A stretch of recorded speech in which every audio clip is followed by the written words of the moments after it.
My biggest enemy. Lonely, I miss the lonely. Lonely, on my own. Lonely, I'm still lonely. Lonely, on my own. Once another week, fall time is September. My heart gets a 12, then I have to remember the fun we had. Your love was super, but it makes me glad. You are the only one who can set me free. You God give me away, I feel without me.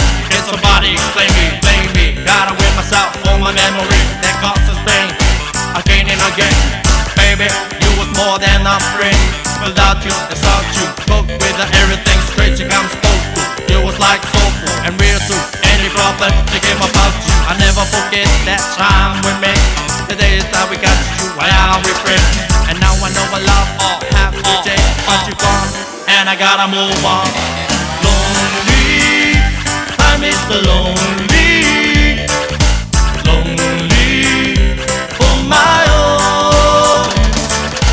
Lonely, I'm still lonely. Lonely, on my own. Lonely, I miss the lonely.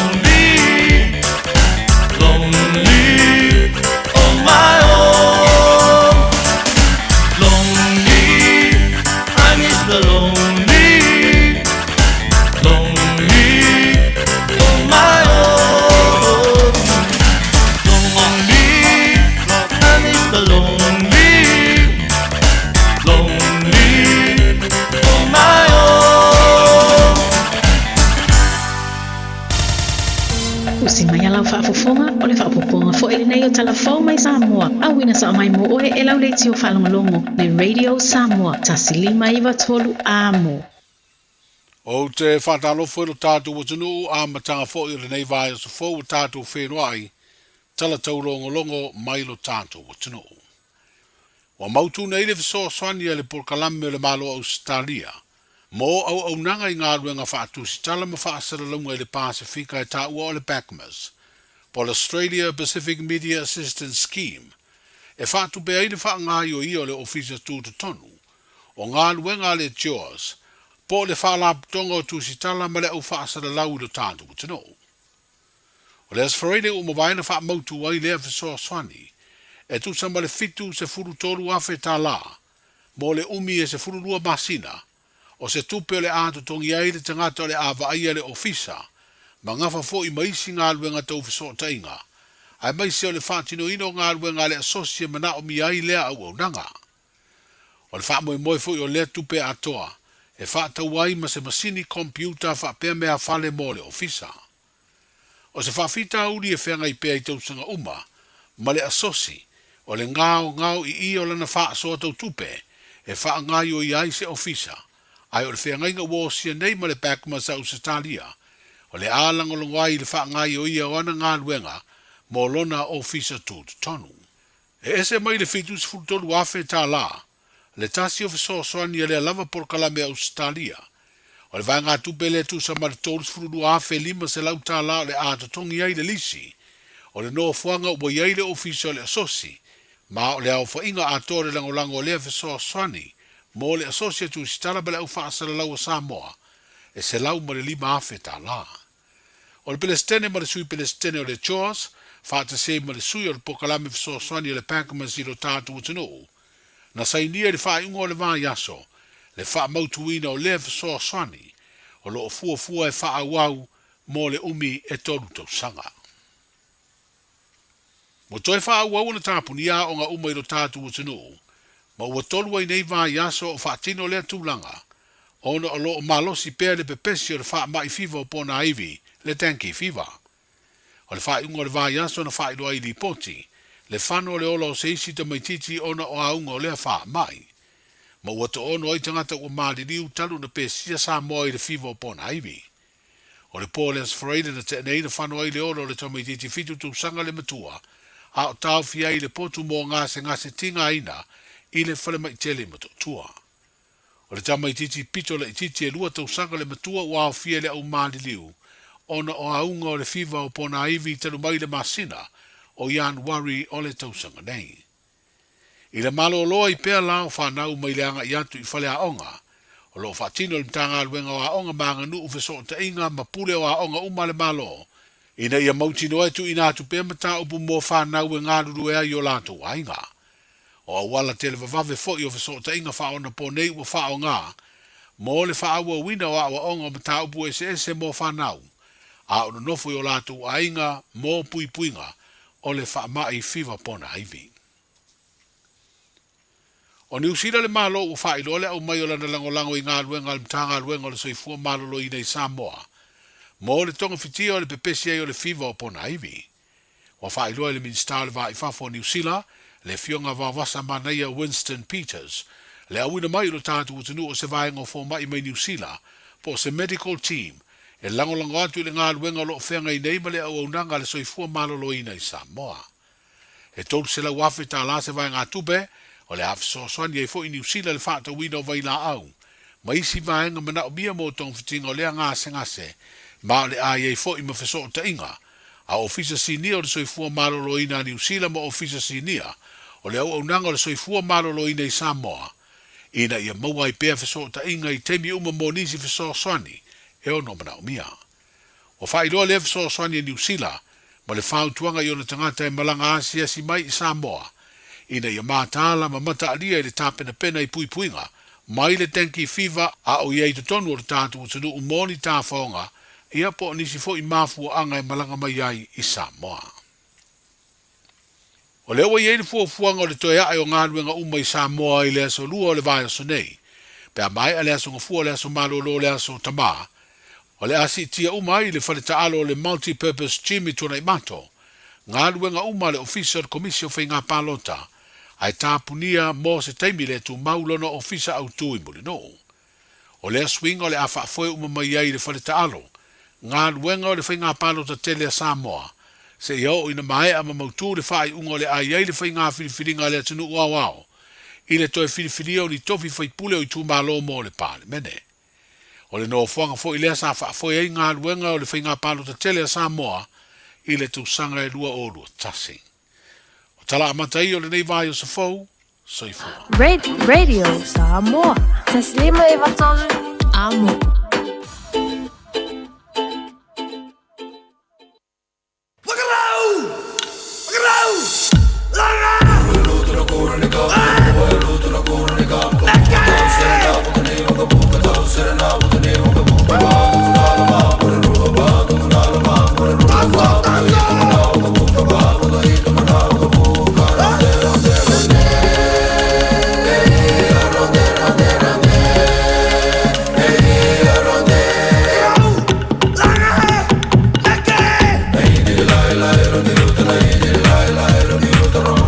O te whaawhiloa ma whaatalofa i le whaafonga le tātua tinu uri le fuwanga la fiafi, ma lo le se fumaruia ma lo fo i le langi matafi, ia ile pa ia ma telo le tatu tino foi na mau mai le tatu por clame me so le tautua le radio Samoa se fulima iva tolu amo ile nei foi ia fiafi pol abatango le nei yaso ia o tatu savalia ile lona fulu le tasio aso le nei foi masina ia wa tau mai le tatu savalinga ma le tatu folonga ona o le lofa malanga le leo le tatu tapa usili le langi te na mailo to se fu le ngata fo lo se mata wola a wafe amnga pe ona masani ua fa fonga le te fa salawino tatu tala mai Samoa ia saudia ma fonga natu le sui o radio Samoa lo nga lue ma tautua mai le tatu tenu le to fa tanga vai tipi o tanga vai so na fa po ponga o le nei fo i yaso ma le matanga ia o le nei fo i yaso o le fautuanga le mai tatu tala mai Samoa pe a fa pe o na ta pena sau fainga malanga i Samoa i le nei vai yaso ia polo vai yaso fou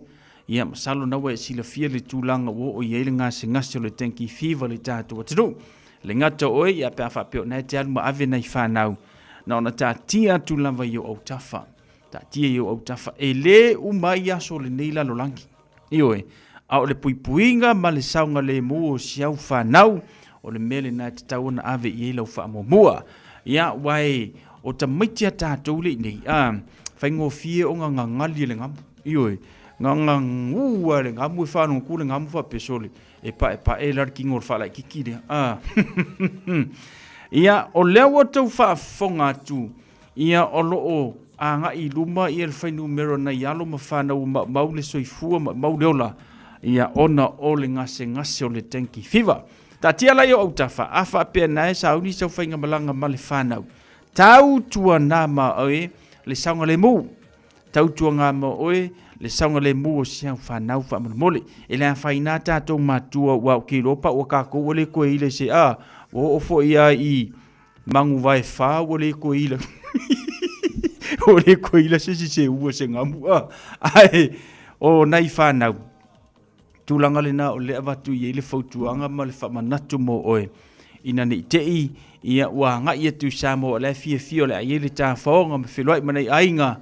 Ia ai te o feko ai ka ko male loi mata malingi se te mule mafua mai onga ole fa mai o le tanki fiwa pe ona sile fia le tanto tunu nai vai ngala le nana tatia tu lava yo ta fa ia ai pule lava oe au tu langa lawa ia le ua mali watu ia po maule ono si alo le fitu te sanga ia pe ona ia fa ngona va yasu tatu tilo la ia nai vai ngala na te tau ona fa itete ia tatu mana ia mfaianga e video le official ala vanga yang fele tiki vai koe cancel atu ia le puki o se ua fini le se i umar fa ma ila ngola pe pesi tanki fiva Samoa e leo ke alu penga wa uie fa wa fa malanga ia wa ule ile se u io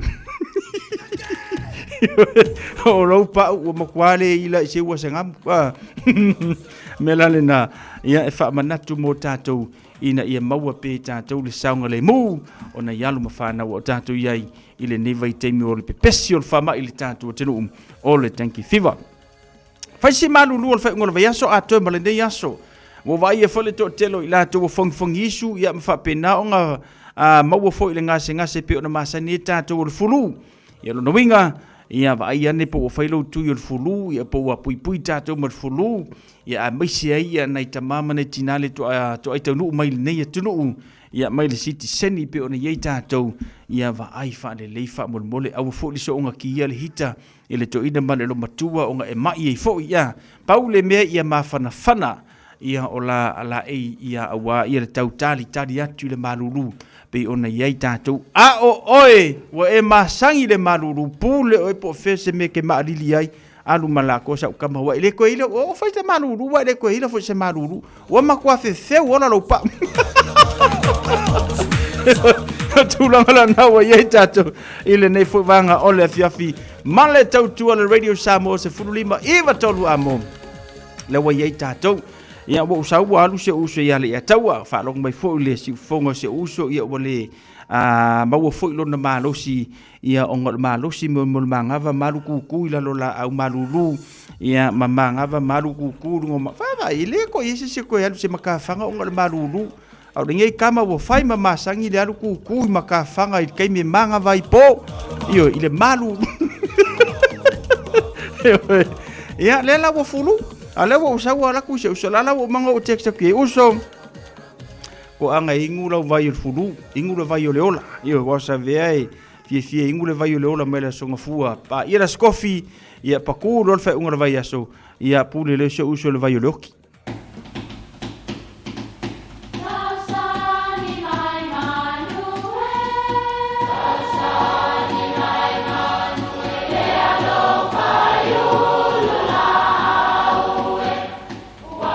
E o whanga manu i ululu o la au, awa e whawhanga i funga o la au. A o le tangata e whawhanga i upu matala. O le mawhileo o alanga upu mamuanga ngana Samoa maona whaapongai, e a fua i lona sio mianga. O lona lea sao i le whaatufunganga o le iloa whaale aso, mai le tautua se ia o ina pule. O alanga upu mamuanga ngana, ua lanto mamanuina le tō whamanino a Samoa, mana tua foi, e tāo fitau muli le atunu. O laloifi nei, o le upule nei e winga whaatasi maisi upu, ia nā tia i fatu ala vai. O leisi foi upu, o whaiva o fiti ia aili lilo. O laloifi nei, e whapele tala o laloifi o se ele po o se whanua i te tonu o sa paitea. O i sa o ai au tau ale toa o valomua.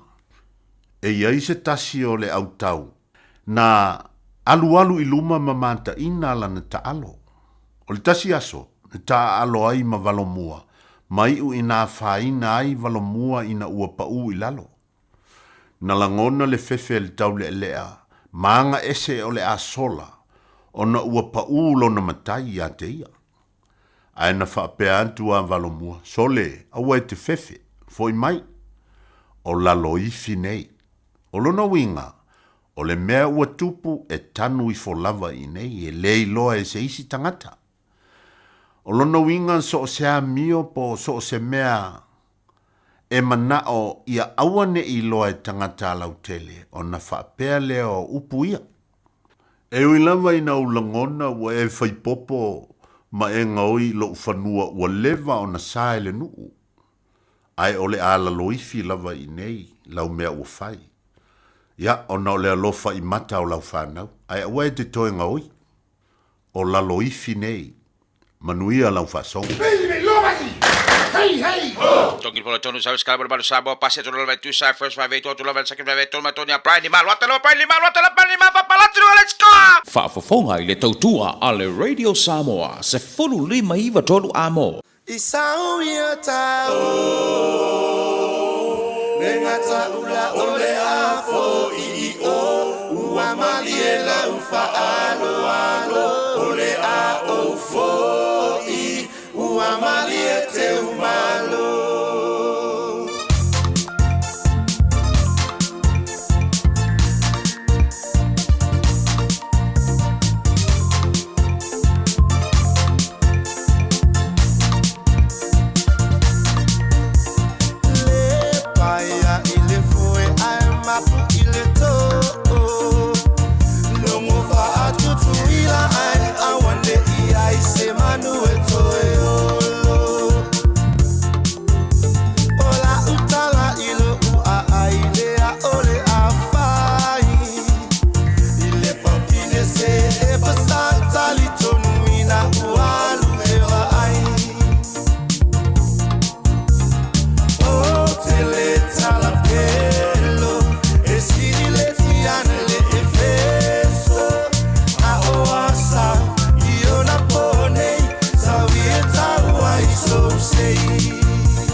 tali o umanaonga I o loa e whaatotonga ilo mauta ini taulelei toi anangata e mawai moenga ngā o si tutono New Zealand wha a pese tino fōa le potumalo lo laulau aimano fōa TV la au pese usa aisa masini tā lava telefoni fe aviai maisi a fiu ane loa I le whawhituwha Great North Road o tau po le tolo fituiva Great North Road I Henderson le Casa Beds and Appliances telefoni o valu selau lua 5 o valu selau lua 5 Avia maua sofsa Omega ka Dia maloi moa Omega ka Tabale tau mofie Omega ka Fili mai loile Omega ka Omega Cars, lua selau Cavendish Drive I Manukau Po le telefoni o iwa lua fitu 5 valu tasi lua Susu mai Manukau ne Omega ka Umalole keisile Omega ka Beta Drive Doctors I le taulanga whaatau I mangele whaapea manrua o le vaenga o sosingasngase pe amana o mia e whaatino e fo I matuipui o le whana witi o tuipui la COVID sfuluiva mo I lātou e sfuluan tausanga malunga atu whaapea matuipui o le flu pala au telefoni lua 5 5 iwa valu mo sauva noe whaatino ai nei au nanga o fisa foma I mangele I taftafane o le McDonald a manrewa I taftafane o le Faletusi po le Public Library Beta Drive Doctors Clinics Radio Samoa. Taslima iwatolu amo. Lawa tula mai le tātou teimi le wati le nei fuwanga o le a fiafi luas fulubratasi mirute wa te ele tula fitu.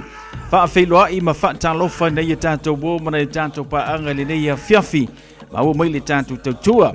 Whaatalofa papali I sina.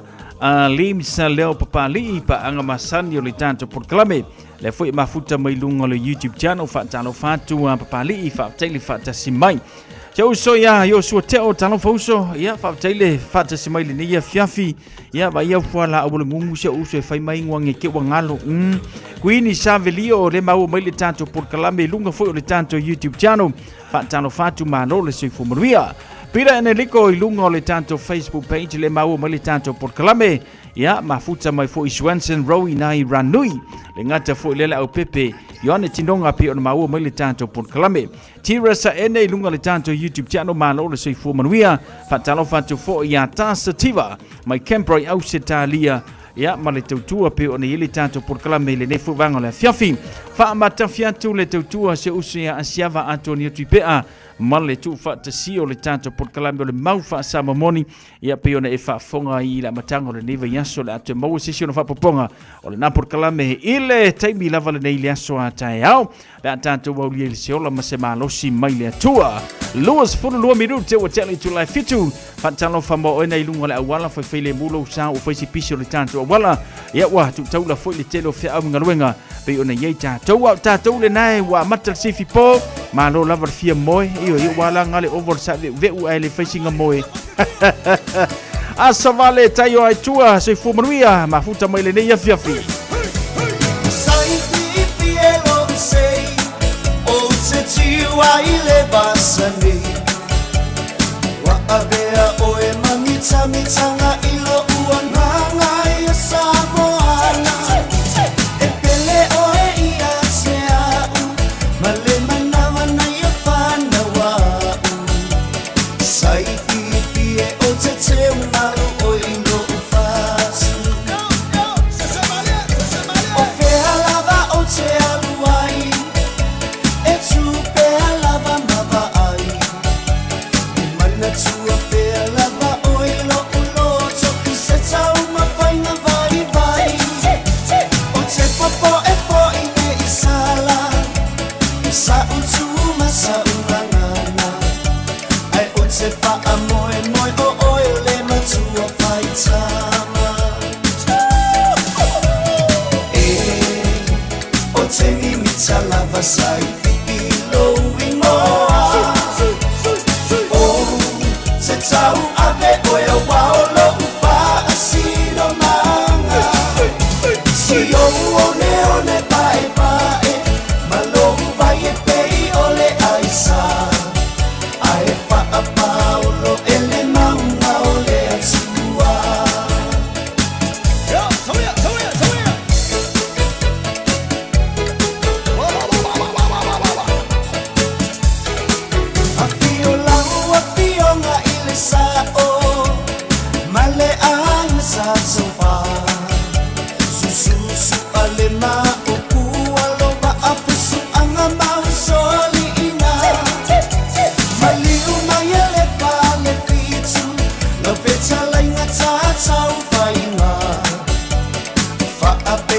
pale upolo sale muli anga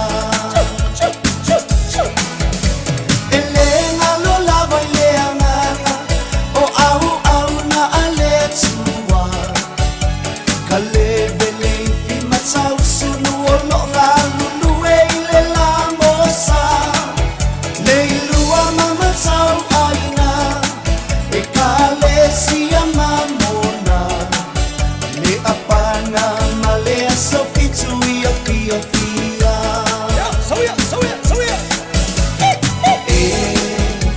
O te mimita lava sai ilo inoa O te tau ave oe o waolo upa asino manga Si o one pae pae Malo vai e pei ole aisa Ae pa paolo ele maunga ole atua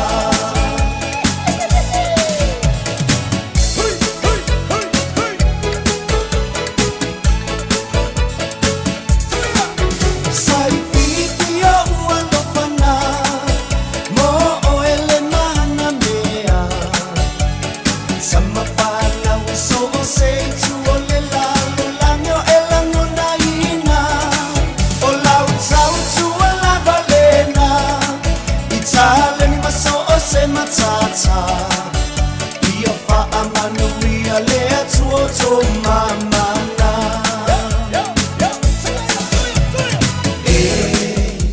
O te mimita lava sai pipilo imoa O te tau ave oe o waolo upa asino manga Si o one pae pae Malo vai e pei ole aisa Ae fa a paolo ele maunga ole atua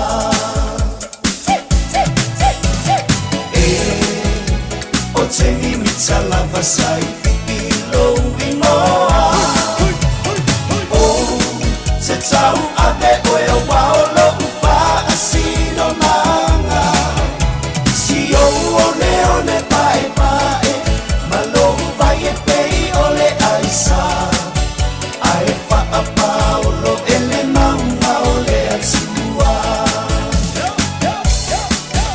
Ae fa a paolo ele maunga ole atua Pavivianga sufi flowing mo tātou marsunga ia sive wainga walesi. Parisi no whātunga ina walus fulfitu minute wa te aile tu live fitu. Ya, papeo le solo waso whanau mo waso soifu e mwhone walau mai e tau. Ya, pia awhale tu live fitu o na maua fwoi leo lo wamnoa. Ya, wale whamurianga o le aso whanau mo le aso soifua. Tira sa ene, pavitel whatesimai o sua te olo whantu uso. Ya, le ngata fwoi lea whatano whantu ya aso vale maravanga. Le mau male tanto por clame le nei fwoi ya fiafi.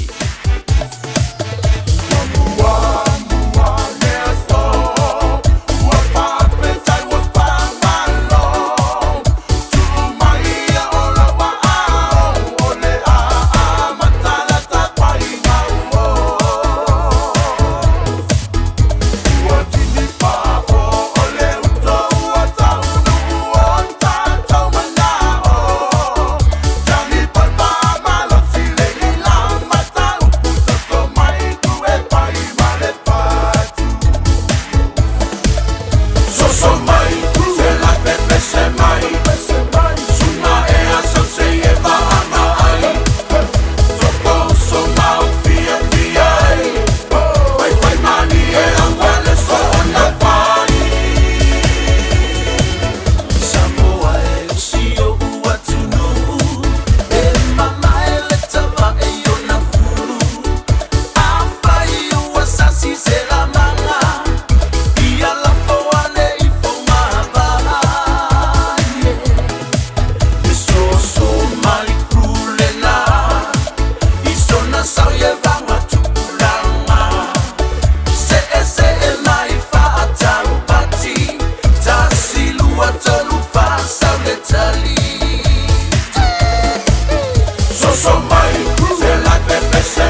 mani e awale so ona pai. Namasiki tonga wei mai. Whakatau pasi pea ke vilo takai. Uelue ki loto te ki whai mahosino. Whakatonu ki o whasi manako. Tahine tonga tau o lunga mai. Whakateki peke hao tai. Fola haka peke mali mali mai. Wasi fu wasi ki ho whasi manako. So mai, se la te se mai. Suma e asa se e va ava ai. Toko so mau fia fia ai. Pai mani e awale so ona pai. So mai, se la te se mai. Suma e asa se e va ava ai. Toko so mau fia fia ai. Pai mani e awale so ona pai. So mai, se like bebe se mai. Sunga e asa se e va ava ai. Koko uso mau fia fia ai. Pai mali e awale so ona pai. So mai, se la te se mai. Suma e asa se e va ava ai. Toko so mau fia fia ai. Pai mani e awale so ona pai. Aloha, we're the Katinas, and you're listening to Radio Samoa on 1593 AM.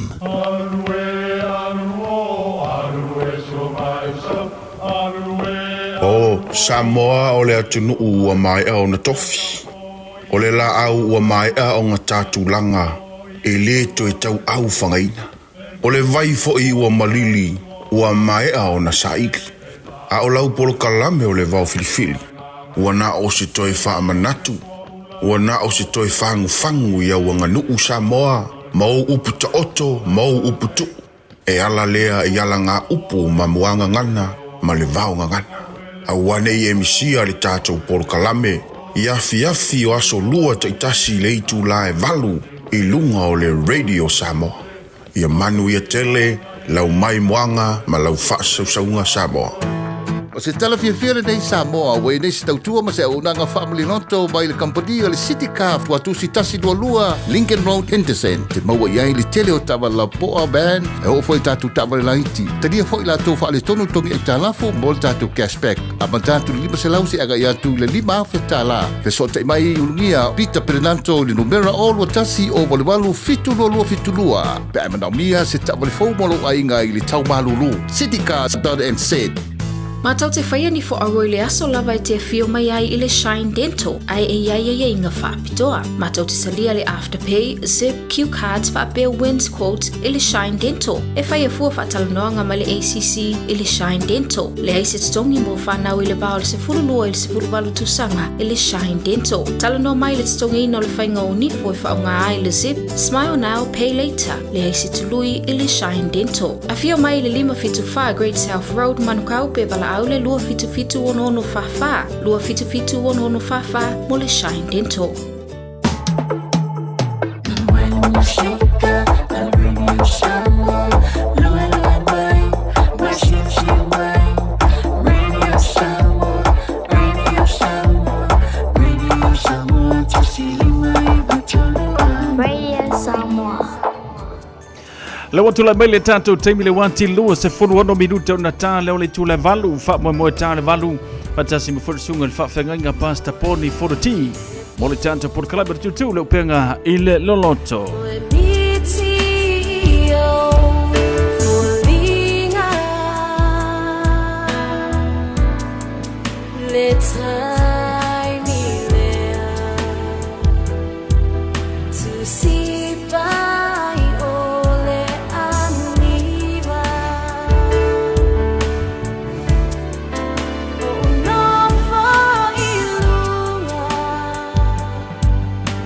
Solo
Nai whaafianga sui whiwhiloi mō tātou le nei whuvanga la whiawhi.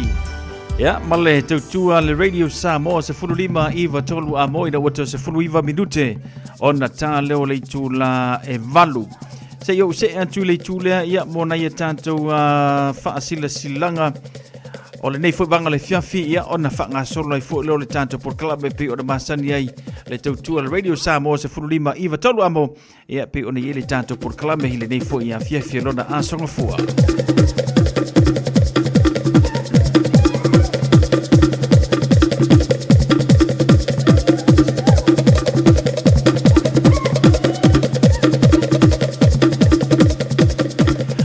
Na ia tātou whaasilanga lewa taunu mai e tau le nei fwoi wanga le whiawhi.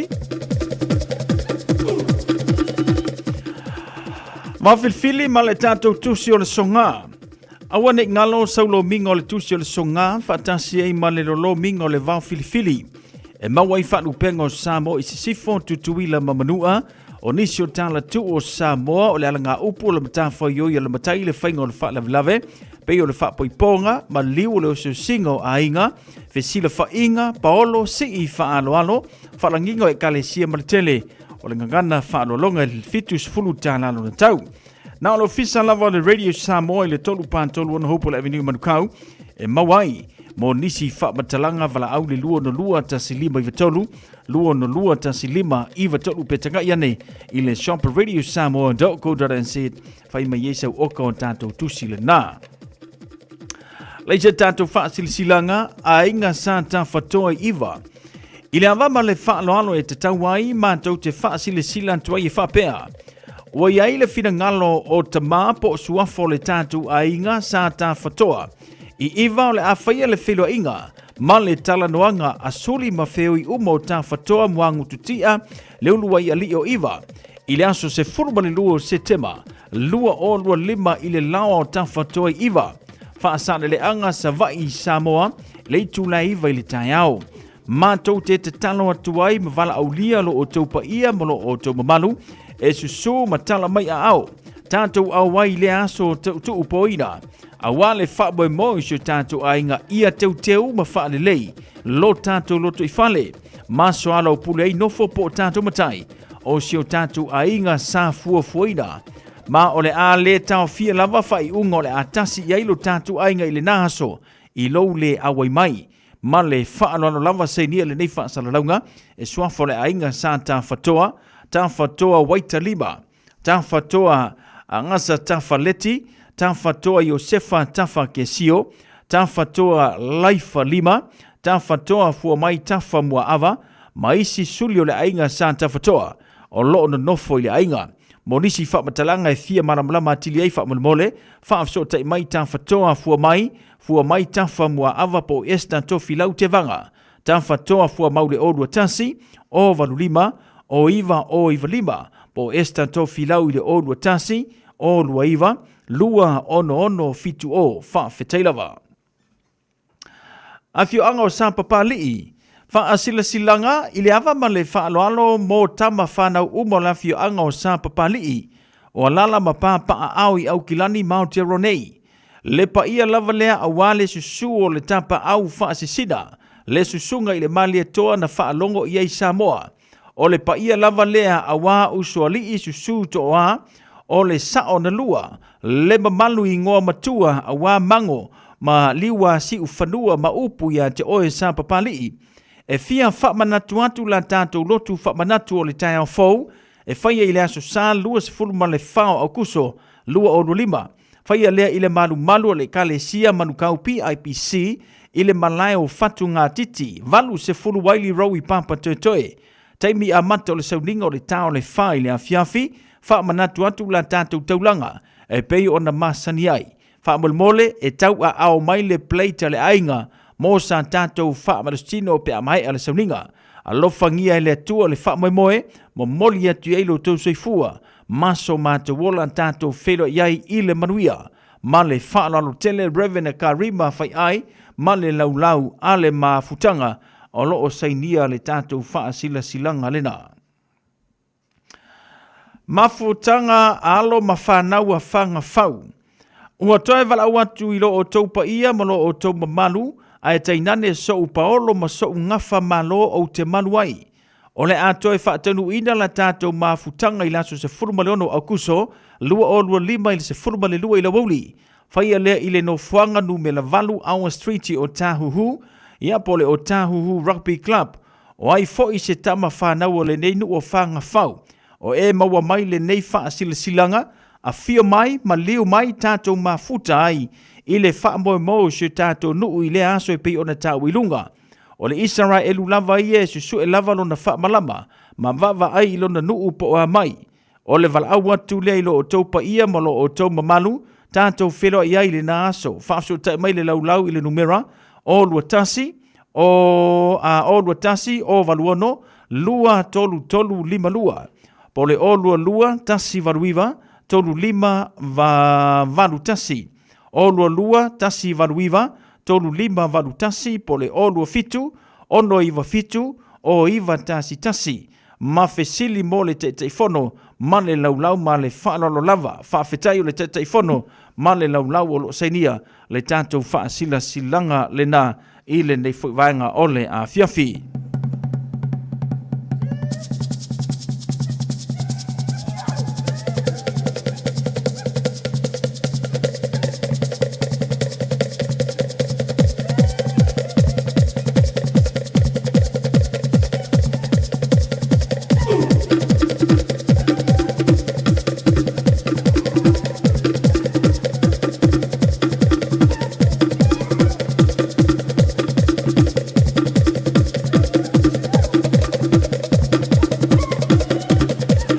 Se fulu mal fa minute le tona talo le lu la valu paula na ne tantu fa silanga le tunu mai ta ule nei fo vanga la fiafi ya male tu le radio Samoa se fulu lima iva tolu amo disi vanga te fia mala matili ai ile tantu fa silanga vala mai le tantu telefoni lua no lua tansi lima iva tolu lua no lua tansi lima iva tolu laupa anga na bon mana mai le pese se manto fi anga sala lua fa le alili ya ka koulea.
Le watu la mele tato taimi le nei fwe vanga la fianfi iwa minute o na talo leo le itu la valu. Talo valu i o na se e fwe leo le tato por kalame sunga le whawhengainga mo le tato por kalame pi o na masania i o le tutu le upenga i le loloto.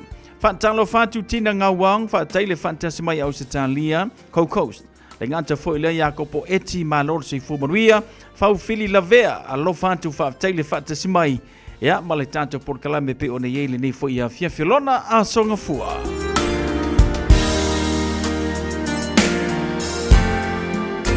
Na inoe la tato toa se io le oti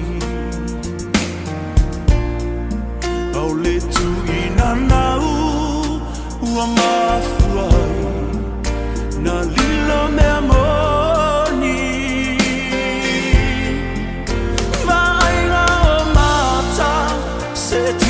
Itala le mafua Serani ea Malie maia Wana oseata Serani ea Malie maia Wana oseata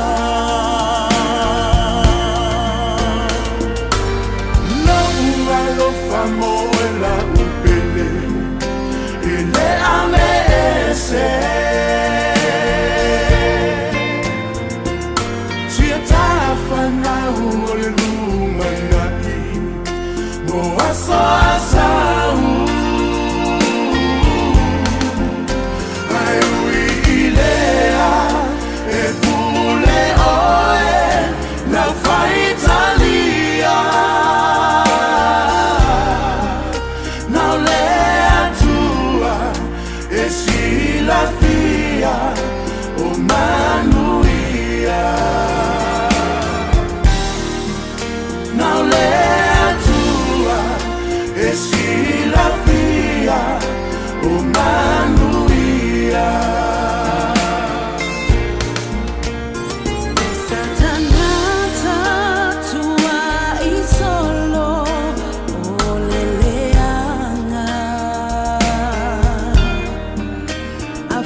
fonga manta ngofia le nala fai pesa le soso mai crew manisi no fatunga. Ia pi ona ili tanto por kalame le nei fu vanga la fiafi ma le tautua le radio Samoa se fulima. Iva tolu amo le wata 2 minuto na tale o le valu manatu. Ia o le a se le tanto por kalame le udanga foi ma le tautua. Ia le sunga le whawhengainga pasta poni fona timo le tanto por kalame. O le tu le upenga i le loto por kalame masanio ne whafonga iai.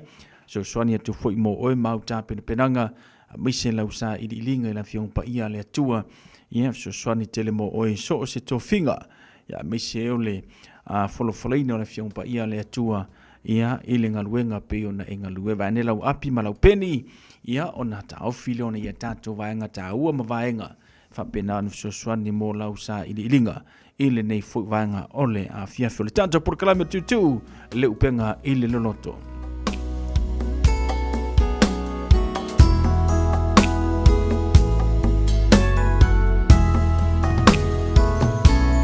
When you touched me, Lord, you lifted me up from valleys, from where I was walking with no hope at all.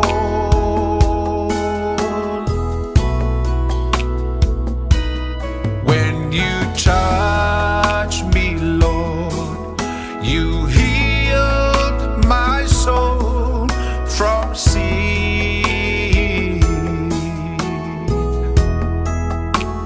Thank you, Jesus, for your precious love for me.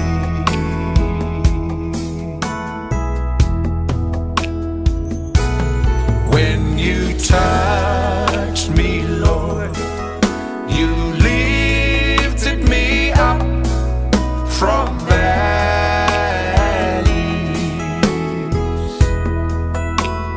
from where I was walking with no hope at all. When you touch me, Lord, you healed my soul from sin.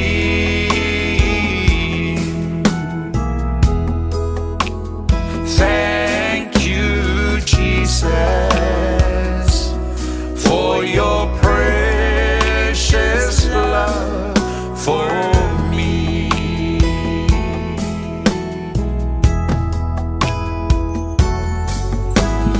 Touch me again, oh Lord, touch me. I am a sinner, more of you. Touch me, Lord, I may be blessed, anointed and clean.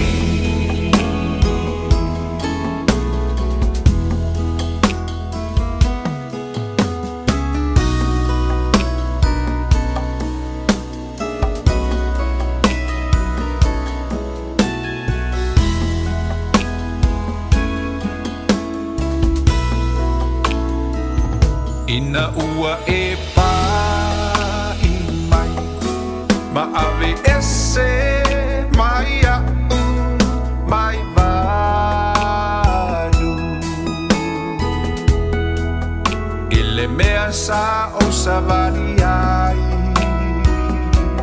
sale ai, ma so ufa a moe moe.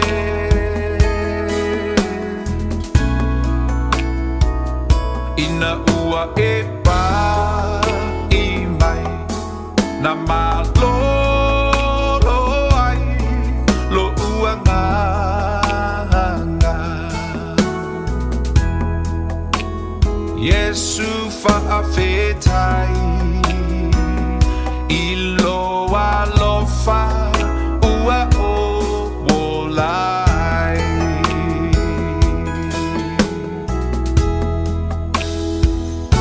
ina ua e pa I mai ma ave ese mai au mai vanu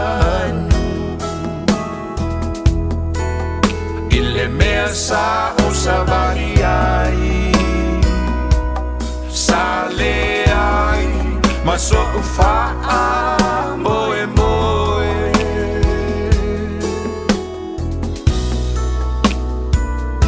ina ua e pa I mai na malo lo ai lo ua nganga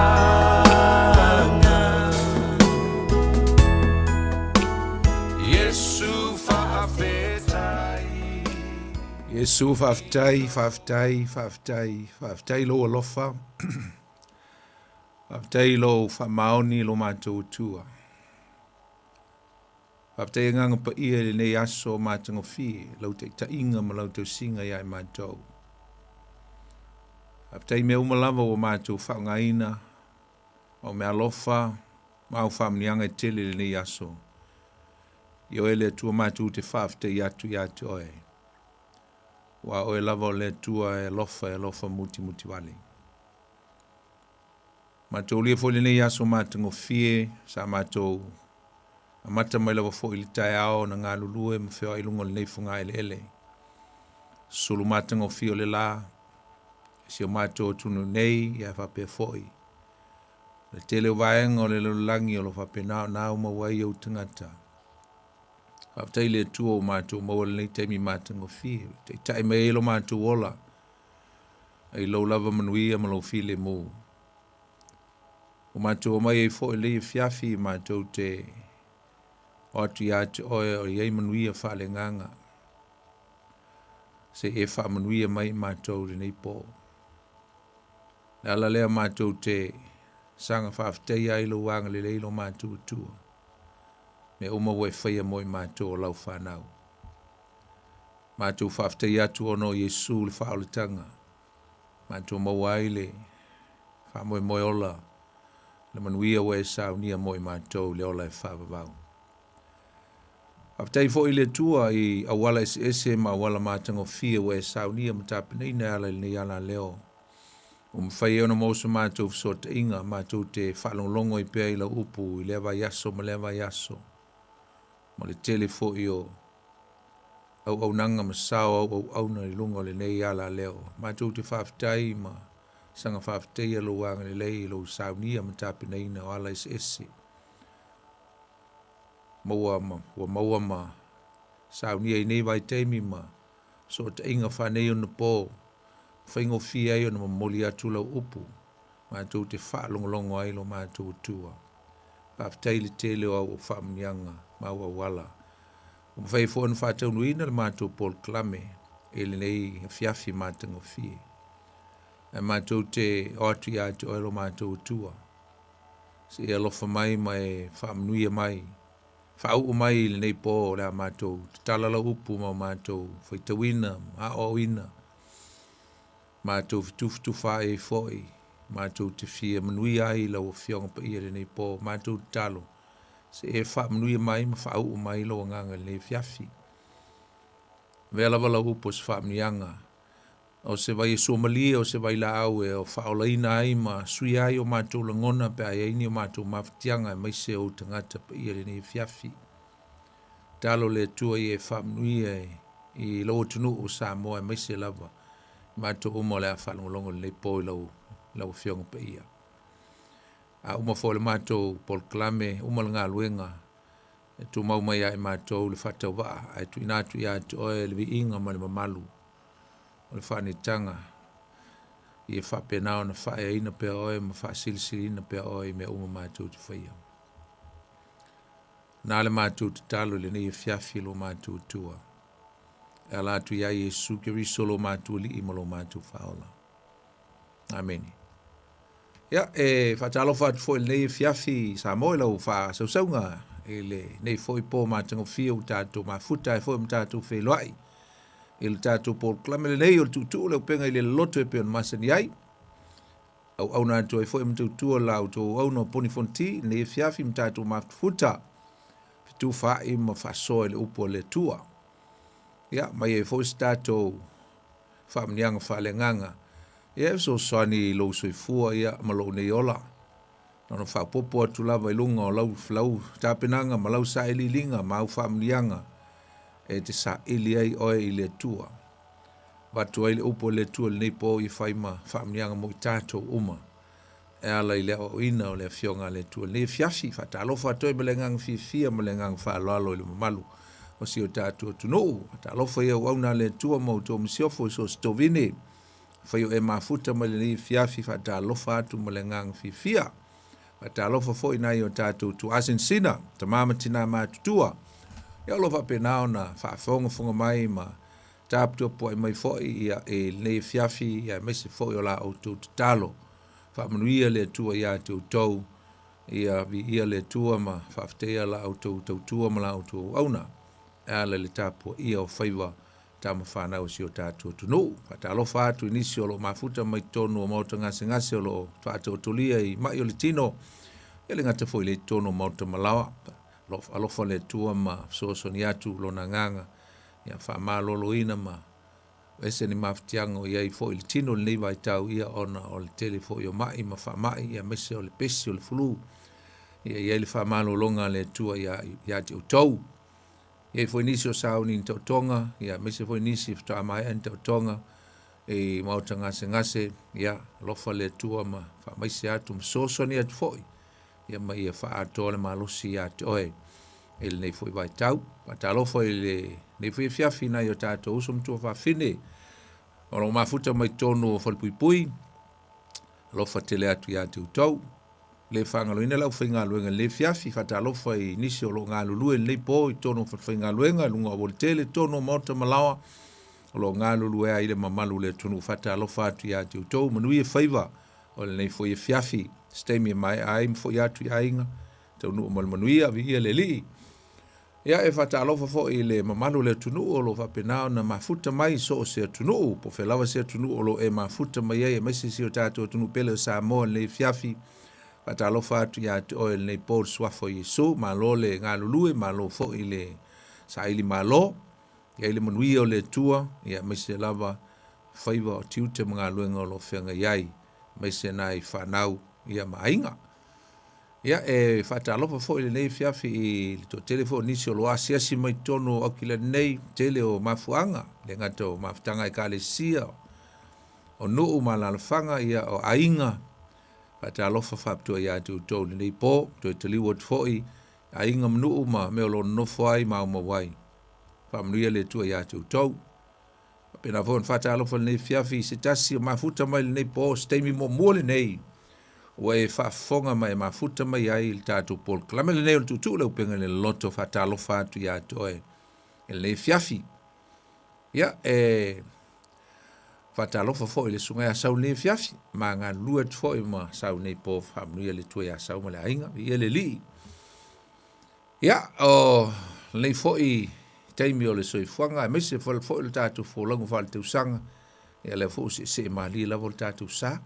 Na fo wa mata au kuso ia talusia o manuia ia le folonga le nei fo i te usanga ia ai le te mate lava ia i lava ia whawhita auli ia ma pōpua fo i ma me tutupo le soifuanga ia olu i tau ia ma me nei o toftu fonga e atili e ona o tātou malolosi pe a whai tātou te onsai ia ma o tātou malama le lei ia wala le tua o toftu fonga tupu ina ai ma fa malo sia tili tātou pe a whai tātou te manu malo ai ia a whaasosonga sa tani ia e whaaleanga ina ai tātou ma te lepe o tātou ola whaalenganga ia a whai o tātou ui e fo i popo ngāmani whai tā fo i rasoi fuanga lewa i teimi a meise lava ia o le wala au ia le tua i tono nai o tātou ainga ia lofa le tua soso ni atu ia ma wha meise lo na nganga eisi o tātou ainga,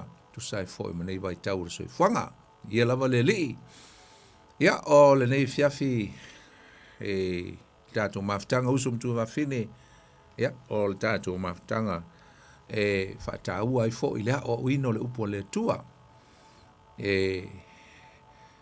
wapena fōi ona Avele upo le tua i so swani fo i lo so fu au na pa fa yo i se nga ma se taua. Ala lea ia o lava sau peni ma sau api ia mi se fo yo lau fa fonga ia fa pe na o na le le tua so swani ia o le fiafi ala ile o ino le upo le tua. Ole umol tato por clame i le aso no vai o tato ye i le fa mana tunga. Vaenga e ono o vaenga o mea lo fa penao na fata weina i tato me fai tonu le kalesia pe tato o mai tato te mafuta vatasi. O mai ai se ata mai le amatanga o le kalesia i pa foi foste mo mol nei fta e mafuta mai ai tato por clame le fa solo tato serious i por fa solonga o vaenga nei o le tau tonu o le kalesia ma ministries po au nanga po ngā luenga tātou te whai ai i le tua. Ia, o le nā, o le olo tātou talanoa ai, mai le tusi e o le ngā luenga lona matau pue lua, whai upo e whasuma le lua, o tu lava le whasuma le fitu. Nā alo mau ais tātou mau, ia la le tui whai tauina mo le tātou teimi, ai tango e whai tau, a alo mau ai i a tātou ngā luenga nei e ono, na utaua e 5 lava ngā luenga le tangata e alu e whai i le atua i tono le kalesia. 5 lava i a kako ministry.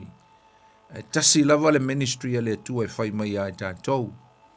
Ia e pēlao na tātou talanoa e whatau ai i a vaenga e 5 mua e pei ona amataina e le mataitusi e wha, o le wha, po le F, ia tātou talanoa i le viinga ia alo whaingoina wape o le whamanu ma viinga na alo ia le whaiupo e whasfuru ma le fitu mai walatou vivii i le atua ma whaupopoina ai tangata i tono le kalesia tāua tele la le viinga ma le corporate worship mai whatasi le whanau o le atua e vivii ma tāpua i usu pese ma ave le viinga e whaafitai ai i le atua nā sa tātou talanoa ai tātou taloa foi la le tāua o le whalo na lua po le whaatastasia i le maftanga. Ia po le wha fo i le fellowshipi, fellowship po le fellowshipi o le whalo na lua le nasa tātou talanoa le tāua tele o le maftanga i tutonu o se kalesia.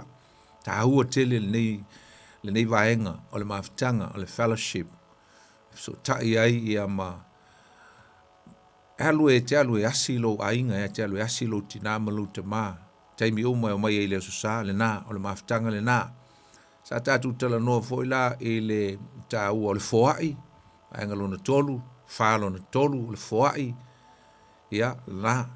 Nesi vaenga tāua le nā o la walu le lotu te alu te foai, ave lau taulanga o le foai, taulanga o le sfuluai, ia o le peleti, po le alava e whaingoa i esi o tō maftanga, la tō foai, o taulanga inu ese, o taulanga male, taulanga o le lotu malie, o se vaenga tāua le nā o lau tāpua inga i le atua o lau foai. You're giving. Mai pia ona tāua fia tele isi tangata ngā oa le lotu. Ai le fia foai. E te tau on tātou tau whai foai uma. Au ole alo whai le foai. Ai sa. O nai te nofo i le nofoa o lotu. Tongi i le pili le. Ia mea uma lava. O le pao, ia o le lisi, pa whai o lisi, ia o mea uma, o le mo kesi. Ia, na, mana umia le tupe. Le alo la tātou le tāua tele o le foai. Ringa atau foi foai uma mwhamauni tanga te le foai. E whaingo fia foi ngā luenga le komitia mai sio le au na le tua. A wāpili mo mea uma, tāua tele. E sa tātou tala noa foi le tāua o le whātonga. E sina mea o tāua mai whama o tālo talonga. E a pole ta talo foi. Ia, sa le ala u tātou e le melo na 5 o le whamana tunga, po le whalo na 5 o le whamana tunga. Le sa tātou tala noa ai, mai le vaso lente, nei tātou a mata ai, ma whamata ali ia le ala la tātou tala noa, ia ma tātou whai uai, e le vaenga muli muli, po le wha muli muli, o le upu o le tua. Ia po whaingoina whapea o le whaalongo longo i le upu o le tua. Pau fo i leo le mea le tua e whai mai a e tātou, i le aso sāpe a tātou o lana upu. Awa le upo le tua le o se upo tātou. O le Holy Communion pe whaingoina whapea o le maftanga pa ia, wa le upo le communion, o le maftanga. Ai, te tau lau na wha fa Samoa fa pe o le mafutanga pa ia the Holy Communion ia po le tasuanga le li pe ona ia le kornito mta mua sa len tatu fite wina va so len nte nei me o le nei pe a poto o tou le metasi e le fa pe o tou na ia ai o tou i le tali suanga le li o pu ala apostolo Paulo mai ele tau na fa pe ia le me tau na fai o tou kornito lo to mai e mana tu mai failta suanga le li pe foi fa mtunga ai to te ese ele o tasi o to loto o te le o maua le koino nia po le mafutanga e au fatasi no loto e tasi ma fe alfani wa nalana na toe fa manino mai ma fa taua mai le apostolo Paulo i le mo kornito sumal tasi le tau te le o fa mantunga le li ono melen tupu tono kornito e o ala au mau mea ia malatu me ai wa me e o mai malatu me ai e o mai me ai o latu ai no mai le i tonu le ekalesia o le fainga la ala to mafutanga e o mai tu fatasi lungo le laulau in faila vale o la to viviinga ma faila la to pespesenga ma faila la to uma faila suanga o le taimi lava la nai faile meal po le me ai e faile mal famanetunga ya al mele tupu tonu le ekalesia kornito e o mai nei tangata matitiba e pi faleano ia le au mau mea e mai na tangata matiba le au mai ni mea ai wa le ni mea ai la tu te le se mea mai ni mea ai ai mai la e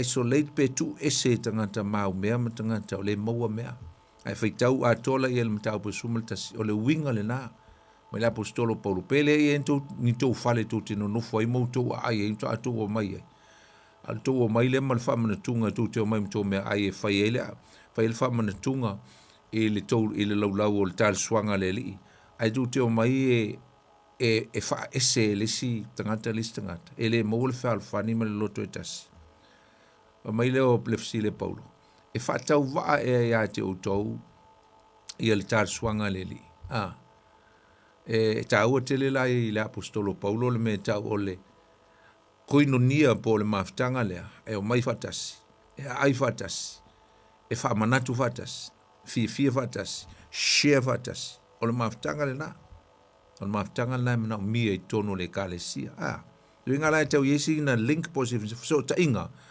o le melo na lua o le fatasi tasi ma mafuta fatasi le o montatu tal no ai po le mafutanga e lon so ta inga foi i le famantunga po le Holy Communion ai sa lango le sau le communion nguinga o se me se le tau tele le o le upulo communion e ma fai on ave i le upo koinonia le umong tatu tan no le upo ele ai fo ile si upo ele ni fata wa le upo le o le communion po le maftanga e fa o le upo ele ni fa pe le sau le upo eukaristia le kalesia katoliko eucharistin i le upo ele ni o le winga o le upu e maua mai ele upu le o le communion po le maftanga fai fatas e falo loto le winga o le winga tonu le upu le o le eukaristia o le fape ia abatu le faafitai le tua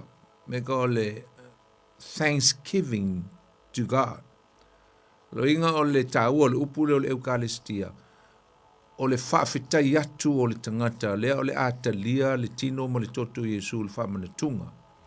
E whawhitai atu i le atua, i le whaolatanga o whaoleina ai o ia. E le ngata e whawhitai atu i le atua i le whaolatanga. Ai whawhitai i le atua i mea umalava. Le sinawi ngata o le whamanatunga. O le nganga o le whawhitai i le atua. Give thanks to the Lord. Thanksgiving o le winga ngā le upu peo na utaua. O le Eucharistin po le Eucharistia. O le winga, give thanks to the Lord for salvation. For the life of Jesus. Mo le soifua Yesu. Lea na au mai mo i tātou. Ma o se au tū mātango fie lea, e se le tāu tele. Tātou te whātau nui nā i teimi umalawa tātou te tāli sua whātasia i le whamantunga. E whai loa ai ia lea nganga lea o lea nganga whaafitai atu i a Yesu ono mea umana i e whaia. Tātou te whaafitai whaapito ia Yesu. Ona o le maafitanga le u whaatau nuina. Le o mai whaatasi ai, e le o mai o isi whafo ai, le ai o mai whaatasi. E le o mai tu ese isi tanga, e isi vaenga maumea i e tangata mātitiva, e o mai ngā o lātou tonu laulau, le ai, e o mai whaatasi. Winga la, tātou te whaafitai ia Yesu e le ngata o whaalutanga. Acknowledge the goodness of God, Jesus for the salvation. But we give thanks to the Lord for the fellowship. Mo le teimi whaapitol, mo le teimi leo whaatau nuina o mai whaatasi ai, ia le auso, le au pele, the brethren. I le nganga o le lofa moni o le tasi, ma le whaalfani. That's the kind of attitude that we should come with if we come together in the Holy Communion. E whaafitai ai fo i le tua, ona o le whaaletanga, le o sao nia Yesu mo i tātou. O le whalawa po le areto, o tātou ai e le ngata fo leo le waina o tātou whenuai. O ne symbols, mo nao ni whailonga. Nao ni whailonga ia le areto mo le waina. Whailonga e o lo suitulanga i le mea monia, i le mea na whaia Yesu. O le avatu o lona tino ma, tu atu lona soifua, pasa tauro lona tino, his body. Ma lona toto na wha malingina, mo se wha o le tanga mo i tātou. O le wha manatunga la, po le mawhitanga pa ia, the Holy Communion, o se sao ninga husum tua whawhine, tātou te whaia i neia, wha manatu ai, si mea tāua lea. E wha manatu ai, a pe wha i loa i foi. It is not only to commemorate, but to demonstrate, wha i loa, to reveal, le alofa tele o le tua, i le tangata ang sala, ia i tātou.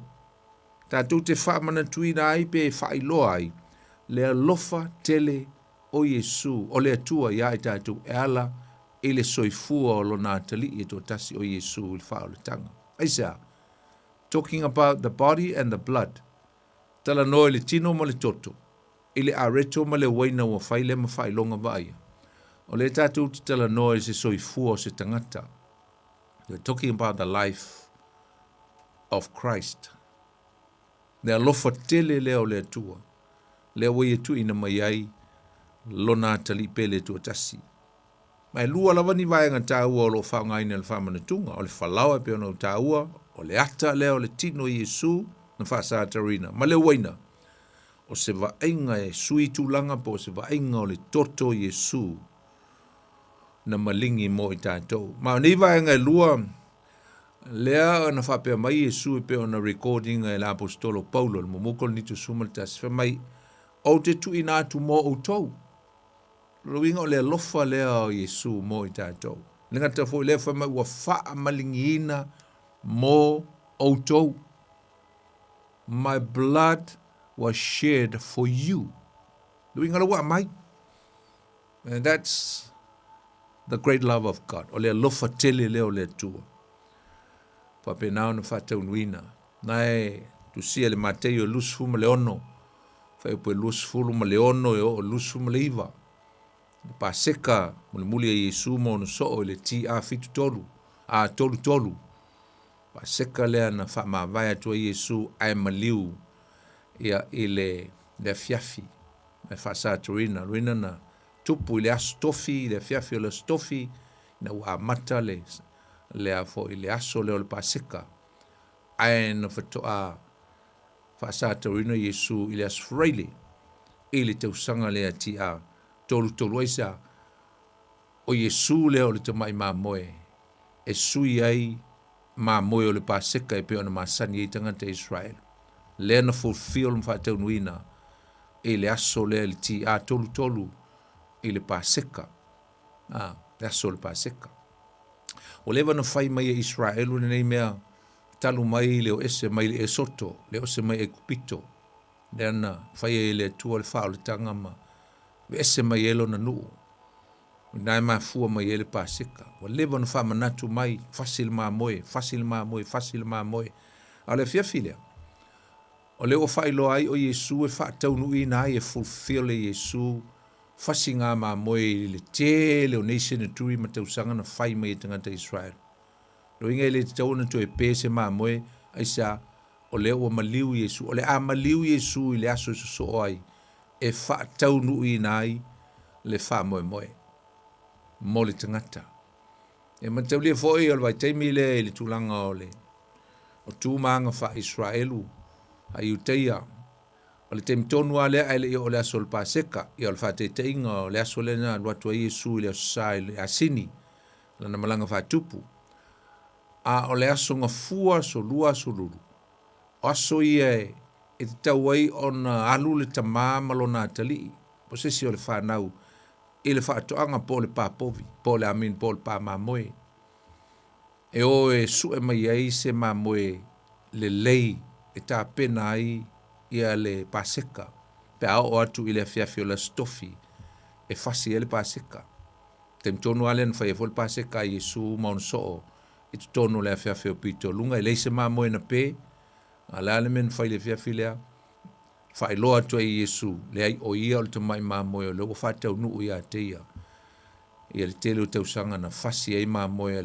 ale nuu o Israel e matau lia foila a maualola le manu ia ona no noa lolea ale ainga ia to a fasi lolea ile taimi e fai ai le paseka ia ma susunu ma amin ma tao ma tunu ma tuulunga le fai taulang ma fai ai le meal po la total swanga o le paseka le wa mata ile aso le fiafio la stofi a wa mata nga ile aso raile ole kale na fa Israelu a ole luatu lea Iesu ile asini ile aso sale na luatu ile ti a toltolu tau sanga lava lea.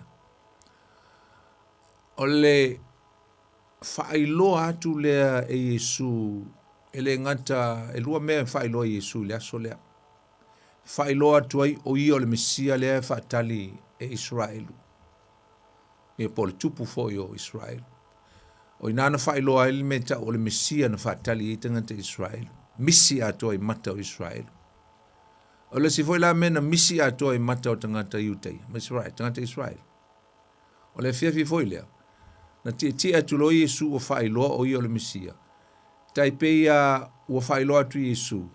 O hau leo le tamai mamoe o le paseka. Pea no whai atu. O le ale a olo to ina malona atali. Fo i le asunga fua ma le aso lua po le aso lulu. O aso i e ta penai. E o e su e mai se mamoe mo le paseka pe au le stofi. A le ua luatu Iesu the day before po le aso sa. Tia tu la seni whaatau nu o el pe o le fitanga Sakaria iwa whai upo iwa. A ua whailoa tu e fo i Iesu i le nuu o Israelu. O a ule o le tamai mamoe. O a ule o le tamai mamoe le tua. Le ua o whailoa tu a te uto. I am the Lamb of God. I am going to suffer. I am going to be crucified for the sake of mankind. Ya, ana misi vo i mata Israelu na mea. Dia na o ilo le fiafile o le paseka, mai lo Iesu ma ono soo, whaatau nuu, le mea moni. Whaatu Iesu o lo utino le nei, ma lo utoto. Tatu paseka ma le tali suanga muli nei o na o alu ese iro le ma o maliu to a tatu to e tali sua lava i le malo pe au o mai le malo o le tua. Ia, le na? Ia, o ila tanga te tauna tali sua i tali suanga le, tau o le sauninga le o le whamantung. O tangata uma lava ua iei tu tonu o le whiangainga. Iei uma tangata ua i tonu o le whiangainga. Nā le winga lo whamtalanga, tangata o lātou a vea Iesu, tangata o whātua tua ma, tari tonu ia Iesu, ma le whaola tanga, ma le maliu Iesu, o whailea ma whaola tanga ia te. Alu winga o tangata ua na maua le whaola tanga Iesu ke viso. Lātou te tau, e te tau no lātou talia ina, le tino, ma le toto o Iesu. Tangata i tonu le whengainga. Pe inga ele tauna talia stangata ele tali tonu yai po stangata e whaalo tolu tolua po stangata e na tele italia ina Iesu. O le tangata ua iai lona whaatuatuanga ma lona teletonu o Yesu, o ia lea o le Mesia, o ia lea o le tamai mamoi, o ia lea na watu lona soifua, mo ia e sui tūlanga, mo ia mana sala, wana maua ai le wha o le tanga. Amen. I se atatu te tali ai le whamantunga. Why do we take communion? O le sina fisiri tau, o le tali whaingo fie lava. Nanga e whatonu mai e Yesu, le luka e lusu ma le lua, la tu tari soanga mun muli. Mai o tau fita ngofi ai, a ai. Ringo le whatonunga. It is an instruction for us so that we can partake. Mai fita ngofi ai, i o tau ai o lo tino, ma lo toto, le nei. Amen. Lea, usile atu lea, lua fite usanga taru na tupu tari soanga lea whamantunga mulmuli lea Yesu ai le imaliu lea so na so ai, ti atou tolu. A le utatou whaia pea. Aisea, ona o le whaatonunga Yesu. Isa utatou whaia i pea o le tali, tatou te whaia ina ia wha manantuina ai lava o Yesu malona lofa ia te tatou. It is to commemorate, to remind, just to remind us the goodness and the love of God. Ne lofa o le tuela ia ke risu Yesu.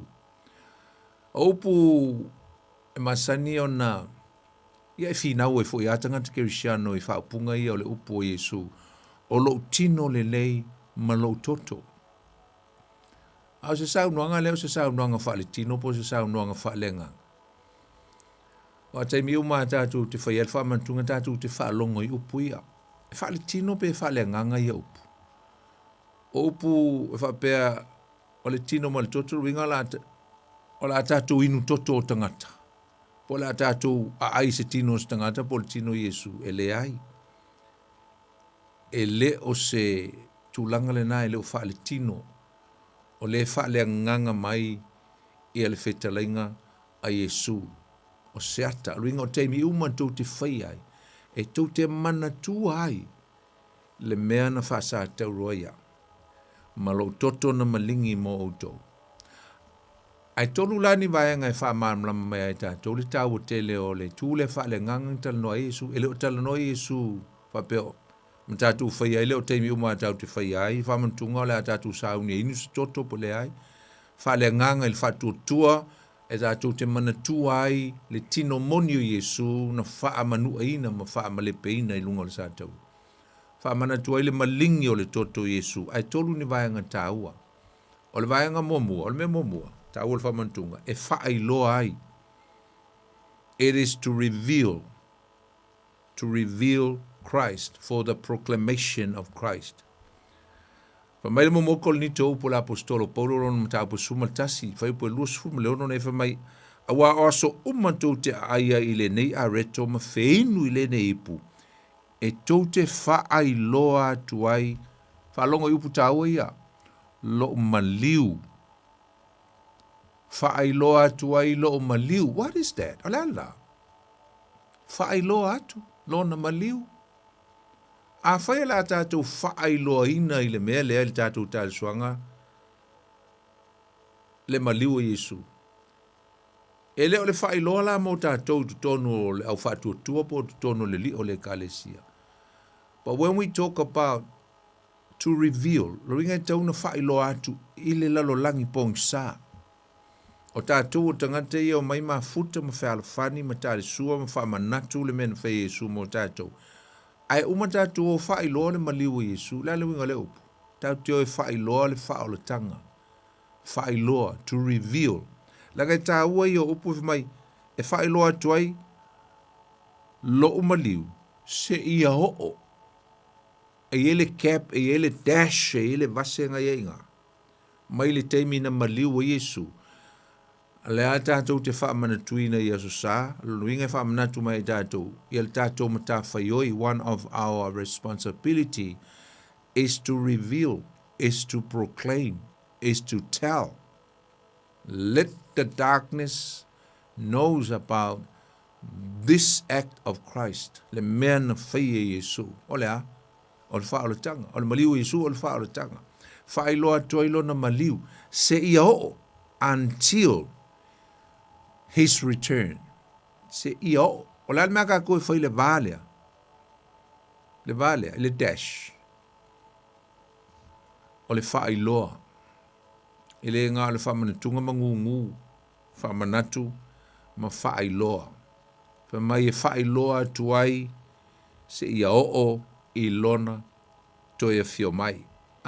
As often as you eat this bread and drink this cup, you must proclaim, you must proclaim the Lord's death or the Lord's sacrifice until he comes back. Te i o ilona toe a fio mai. O onga i la apostolo Paulo le kaze siu Korinito. Na watu i ailona, watu le tino po le areto, tofi o le li, mo le tino, tofi le tino le li. Watu le toto bia po le waina, le me sumalie, tu te whae loa, tu ai le langi o lona maliu se i o ilona toe fio mai, fa mai le mare ko suma le ono, fa po suma le lima. Na o tu ia o tau laulangi uma e whai loa, ma e tala i atu ai le, tala le lei I tangata uma lava. Le ale tala le lei, what is this gospel o lona maliu, ma lona tui tu, se ia o I lona tui o fio mai. There is not only his death, his resurrection, but there is a hope. Ai ma le wha moe, o le tangata e wha tua ia Yesu, ile lumanai. Le nā. O le melo na lua, ta ua le whamanatunga. E whaatali a Yesu. Whamanatu mai e tātou. O le tātou te whaatali a Yesu. This is to remind us that we are waiting for the return of Jesus Christ. Mai e toi e fio mai Yesu. Ma o ia foilea, o le wha moe o le tangata wha tuatua. Shall we say, o le wha moe o le tangata lotu, tangata wha tuatua, o le tangata kirisiano. O le upu se ia toe a fio mai o ia. O lo wha te tau foi I le toe tutu mai o le wha nau wha tuatua le atua, po e o wha tuatua ia Yesu. Nang o le aso tonu a e toi e fio mai Yesu, o le aso leo le wha moe.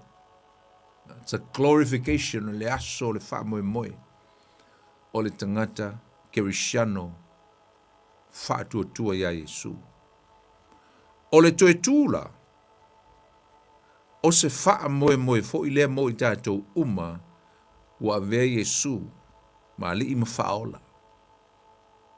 Le ale meo le atupu le toi tū mai o le au wha tuatua. I le aso si tiang. O le wha moe. Le aso si tianga e si tia I le ka le sia Yesu Keriso pe atoe fio mai. O le wha moe. Lona se I o I lona toe fio mai. Toe fio mai Yesu. Ai toe tutu ai. O e na wha tuatua. Ma tu mau ia te ia le soifuanga nei tātou te iai. O le ala le wha moe. What is hope? Le nau tāu atuana nei. O le mea tāu o le glorification. Po le wha maluina. Ina ua iloa le tangata. O le wha maluina. O lona wha moe lea. Lea ua mautinoa I le aso lea, le taimi lea, ua iloa le tangata, le mea sa wha longo iai. Maa o uinai o ia. Ai ai le taimi o le wha moe. O le wha moe o le tangata. O le wha maluina. O le glorification. Po wa tu ina atu e le tino mamalu po le tino wha le langi. Wa vese le tino pala po le whale apitanga pala wa mai le tino mamalu. A glorified body. Wha ofu ai le nganga ma aluatu ai I luma o le atua I le si tianga E o atu whatasi ai molona li I ma Yesu Kiriso. I le langi e whatali ai, le fitu tausanga, o le toe o ifo whatasi, Yesu malana upa ia, o e na si itia. Whamele mo molko nito su lima whaupo e lusfu. Aole nei o toe whatuina mai Kiriso na ye woti. Wa vea o ia ma wha polo polo, wha longo yupu ia, wha polo polo, lo ingo Yesu wa umma o na toe tu. O e ua mamoe, o ingo tangata umma ia o le awhioti le teimi le nei, mai lava I le teimi na toe tu wa Yesu, e o mai le teimi le nei, e o atu lava I le teimi e toe fio mai e Yesu le si tianga, o tangata na e mamoe, po e malo lo la tu tino, o la tu nganga, e mapu atu I porteiso, whatasi ai mai Yesu, ma whaatali ai, le teimi e tue te mai ai ma tue ala mai le tangata, I lona wha moe moe, glorify. Amen. Mai whai po e lusu malvaru, o le wha polo polo ke riso lea, ai mulmuliane, o ia ke riso, e tue tutu I lona, toe a fio mai. Amen. Ia, le nā. O le si mea ta o tele, e wha manatu ai Yesu, le melon tolu, e wha manatu ai Yesu. It is to commemorate Jesus, to remind us. E wha manatu ai tātou, me uma na whaia Yesu, e whai ma wha manatunga. Remembrance of Jesus, remembrance of me, for me Yesu, e le whai upuna e lusu mal whaale, tusi mo moko nito e sumaltas, whai e wha manatu ai au. Na. O ame manatu ai, o ame tauna manatu ai Yesu, me Yesu e wha manatu ai ringa, o ame te tauna manatu ai Yesu I teime o wha manatunga. Ia, mai se ala uli ia na lātu tāre sua mai Yesu. Wha manatu ai le mawhitanga sa lātu iai whatasi. Sa lātu ai whatasi. Fellowshipi whatasi. Mai ia I teimi umalava. It's just to commemorate, wha manatu ai, to remind us the fellowship. E ofo ia I tātou le teimi nei. Wha manatu ai tātou. Tātou tele ia le teimi o le mawhitanga Yesu monso. Then whai e Yesu upuia. E wha manatu mai e tātou, le tāua o le whewsipi le tātou te whai e tono loto, o le kāresia. Nenga tei lea e wha manatu mai e fo ia autou. O la uo ana wha ala tei nao. My own friend betrayed me. Ina I autou alo e se ai tono le kāresia ma le whalata. Ma le ola whalata. E mwhain tupu le mele tono le kāresia e le o iaile, whalwhaninga ma le koinonia. Te whalata e le si wo, po le si kerisiano. This is a very horrible spirit if we have in the church, the spirit of betrayal, o le nganga, o le whalata. E ata mai, a e sele mea lai le loto.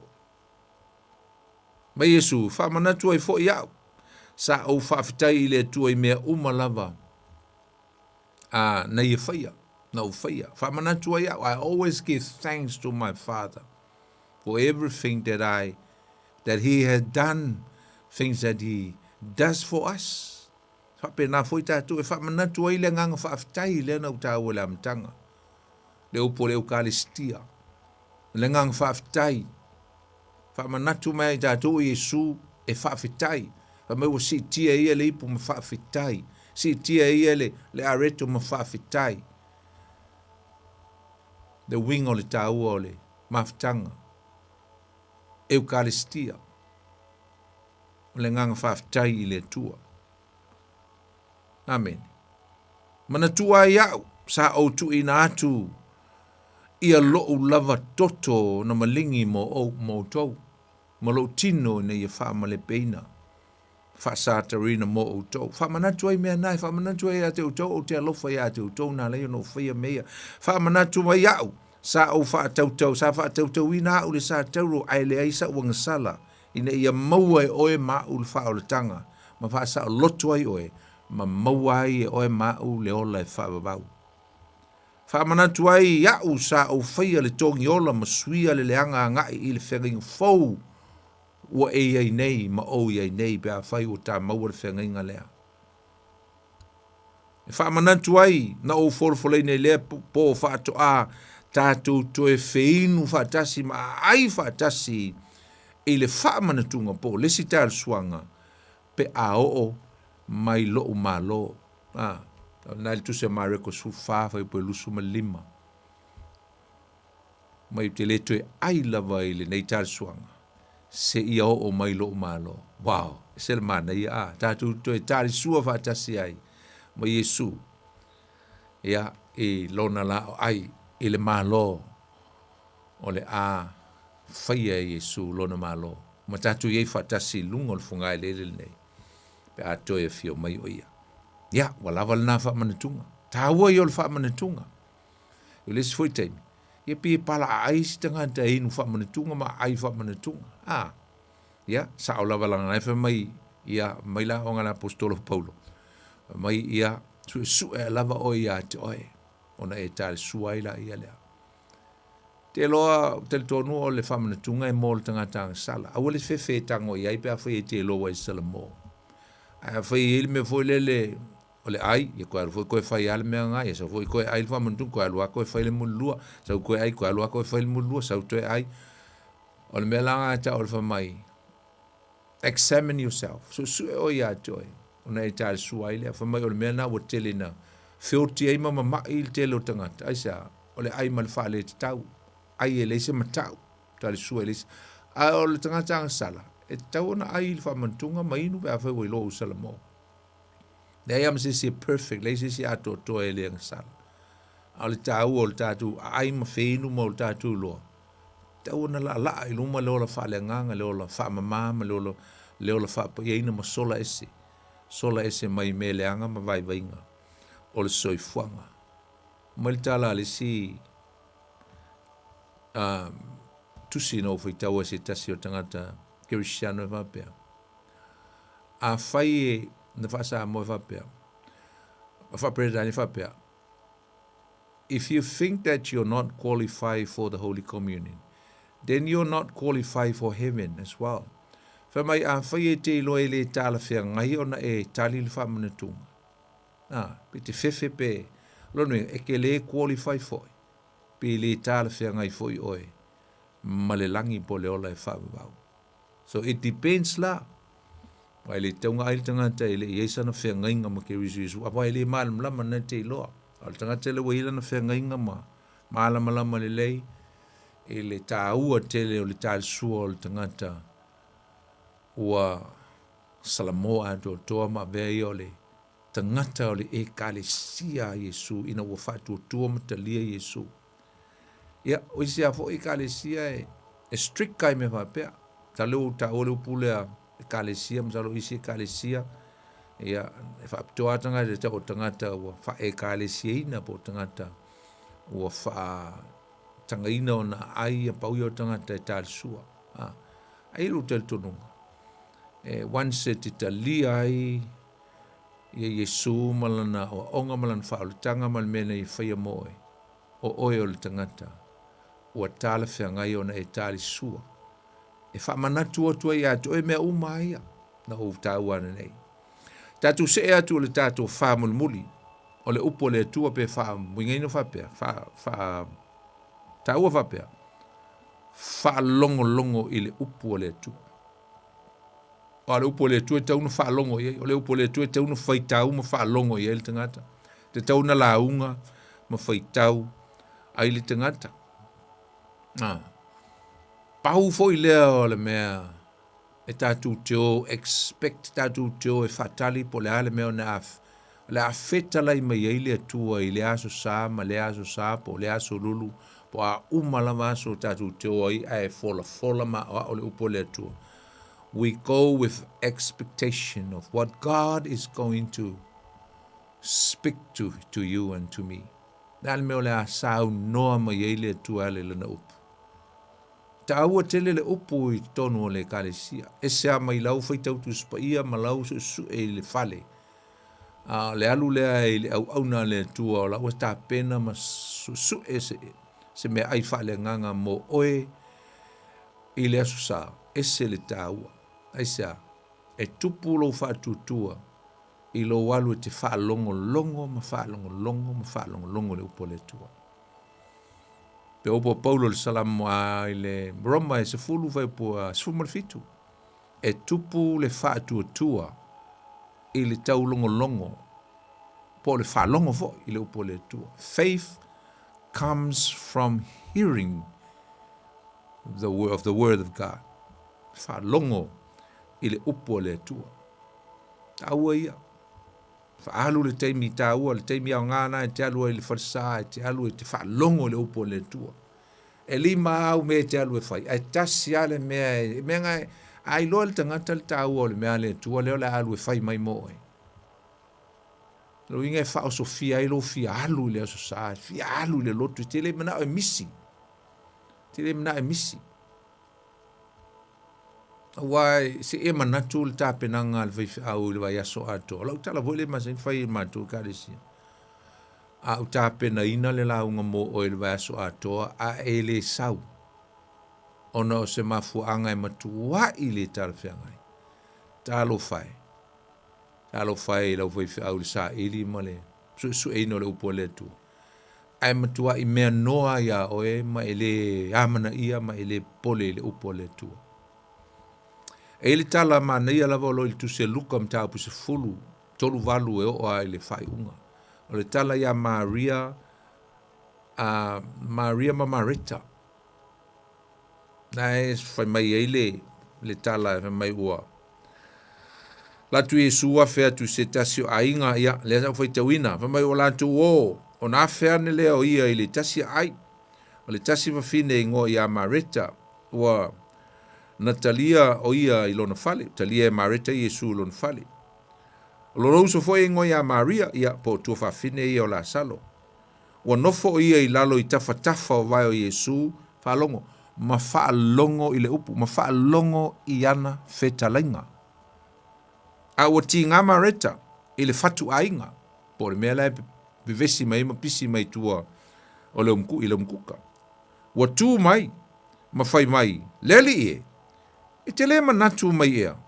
Ina ua tuu mai e lo uso ia teau e sauni to atasi. Ia lea, ia le fatu ainga. Po le kuka. Ia efe tala ia ne ia te ia. Efe so soani mai ia teau. A ua tali atu Yesu o whape atu ia te ia. Maretae. Ua e popole ma ua pupulo loto i mea e tele. A o le whalongo i upuia e sele tau o upuia. Pe whalua. A o le mea lava e tasi. E ao ina ia maua. O le upu. Aua nei mai maua le upu. Pe mai ua fili ai fo i Maria. I lea mea le lei. O le sau e whaalongo. E le ave e seina i a teia. Wow. E se le tau o tele. Whaalu lo teimi e whaalongo le upo le tua. E te malosi e whaale nganga. E te manui ai. E te tupu ai. Te tupu ai mai matua whaale nganga pa e nau le upo le tua. E tu le kuka e aku loku whai. Awa le pupu o tātou loto i mea wha mai Yesu. Pupu o loto i mea lo loto i mea i tele. You focus and you put your concentration on materialistic things, on so many things, unnecessary things. Ai te lo e o ngā le mea ai, e o ngā isi mea, e o ngā le lo whinga ruenga, e le isi a whainga o ngā mea. Ai whai mai Yesu, a o le mea tasi, a o le mea lava e tasi, e ao ina ia maua. E ao ina ia maua e Maria ni te ua misi le upo le tua. Wa ele teimi e whai e isi mea la. A o le upo le tua. A wane e misi. Pe vo le fia fil nei. E wale stangat. E wha longo mai lo le maka upu whale ngang. ia alu loi lunga o le YouTube isi mea whaasale mausau. Alu lo le su se road show i mea lai whai mai Samoa e maka ai kule upo le tua. Alu le ke whai kala i lea mea, whai kala i lea mea, whai kala i lea mea, pisi mea e lea o ngā. Whaalona lua, whaalong tolu. Ai tuu le upu. E ola mamanuia ai leo langa whaalea nganga. I maua ai lo manuia whaalea nganga. Amen. Na. Elis tala manaya o le tala whetala i Iesu le luka lo mtau po sumal fitu. Na lo Iesi tala lo iei na e whaatitau lea mai Iesu o aso nei, po le aso le li. Mai whaatu se Iesu i aso noa, ma aso lota. Whaalu ai tele lo lātou teimi mea pa tau o nge whaitau. Whaalu lo lātou teimi i le ai feinu faavanga ia po le fai o le tolua mana e o mea o ngā uma elise me le anga i nei mea whaatau mai, whaatau watu to tō a tinae mai o aso noa na fai e tangata ia mea na a ua lefie whaalongo i le launga noa lefie whaalongo. They ignore the proclamation of the word of God. But they occupy their times with other things. Ai, yo le sianga vai nga le inga le alu listanga te lut o le ai. O le ingu. Ia po alava ko inga me ingu. Faiava, po faiava, faavanga. Fatau watu, fatau mai. Faitau ia inga la vea maltala ya lota. Pisi tangata i mea leo langa le nei upupu i ei loto a tia i le upo le tua, tia i tuspa i el fale, tia i le launga lana whaifi au sauni al vaso antoa. A ese le mea pupu i el maa fau. Tau pos fulman fitu lo na whai upo e. Mai mai e whapea. E pe o na whaia fo i o na so noa. Whapea lava o na whaia i aso, o le atali o le tangata na ai la tō mainu ma la tō whaia wā ma whaavanga o na o lava le aso wa ulu atu noi le wā sa me uta o mai noa lana na fola e noa le upu o na o mai ei le whaalongo na o mai ei le o le lolo ua whano ai la tō uma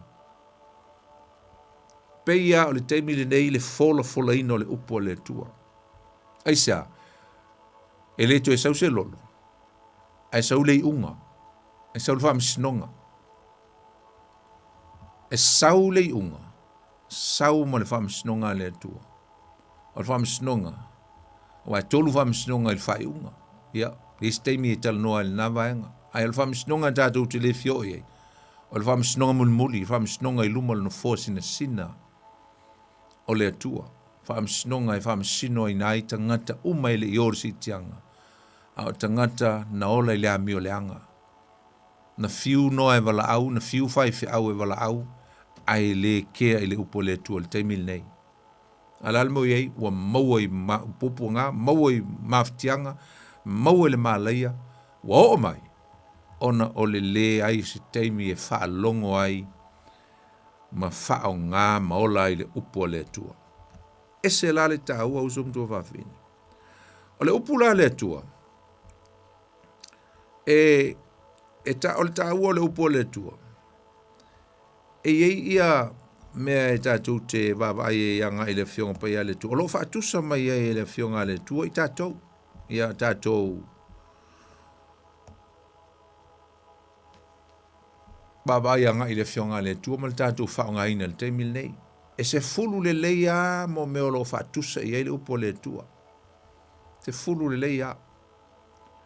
O le vai, o le malamalama, o le whaavae, o le whaavaa, o le whaata, o le mea ai, o le fua, po le seito, o le whaafanua, o le pelu, o le afi, ma le sa mala. Nā tātu a mata lai le memo mua. O le memo mua whamai o le vai. Ma le salamo i salau suma le iwa whai upo iwa.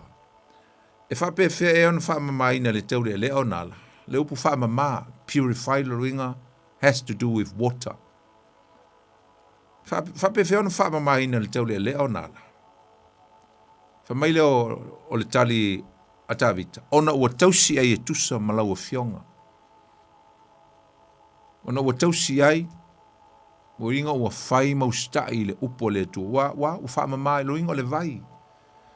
Mai pretelu mamua fai matau mamua lusu malufu mai o tou whamamaina i o whamamaina o tou loto i le ngā wa i le upu moni a le nganga. Whamama, purify le upu le tua wa ngā wa i aile tangata. E feso e lima fai lusu malono, ina ia whapa ia ina ai o tou, ina ua whamamaina i le whata ele ina i le vai a toa ma le upu. Ioane whawai po sumal wha upu Yesu, a o se inu i le vai o te avatu i a teia. O lea, o fionga le atua. Ne whai le fafine sa Maria. Fa mai e le to e fia inu lava o ia e whaavavau. A o le vai o te avatu i a teia. E a vei tu tonu i a teia o le vai puna. E puna e o i le whaavavau. Tau tala i lea, o a fionga me wa sao noa atua Yesu.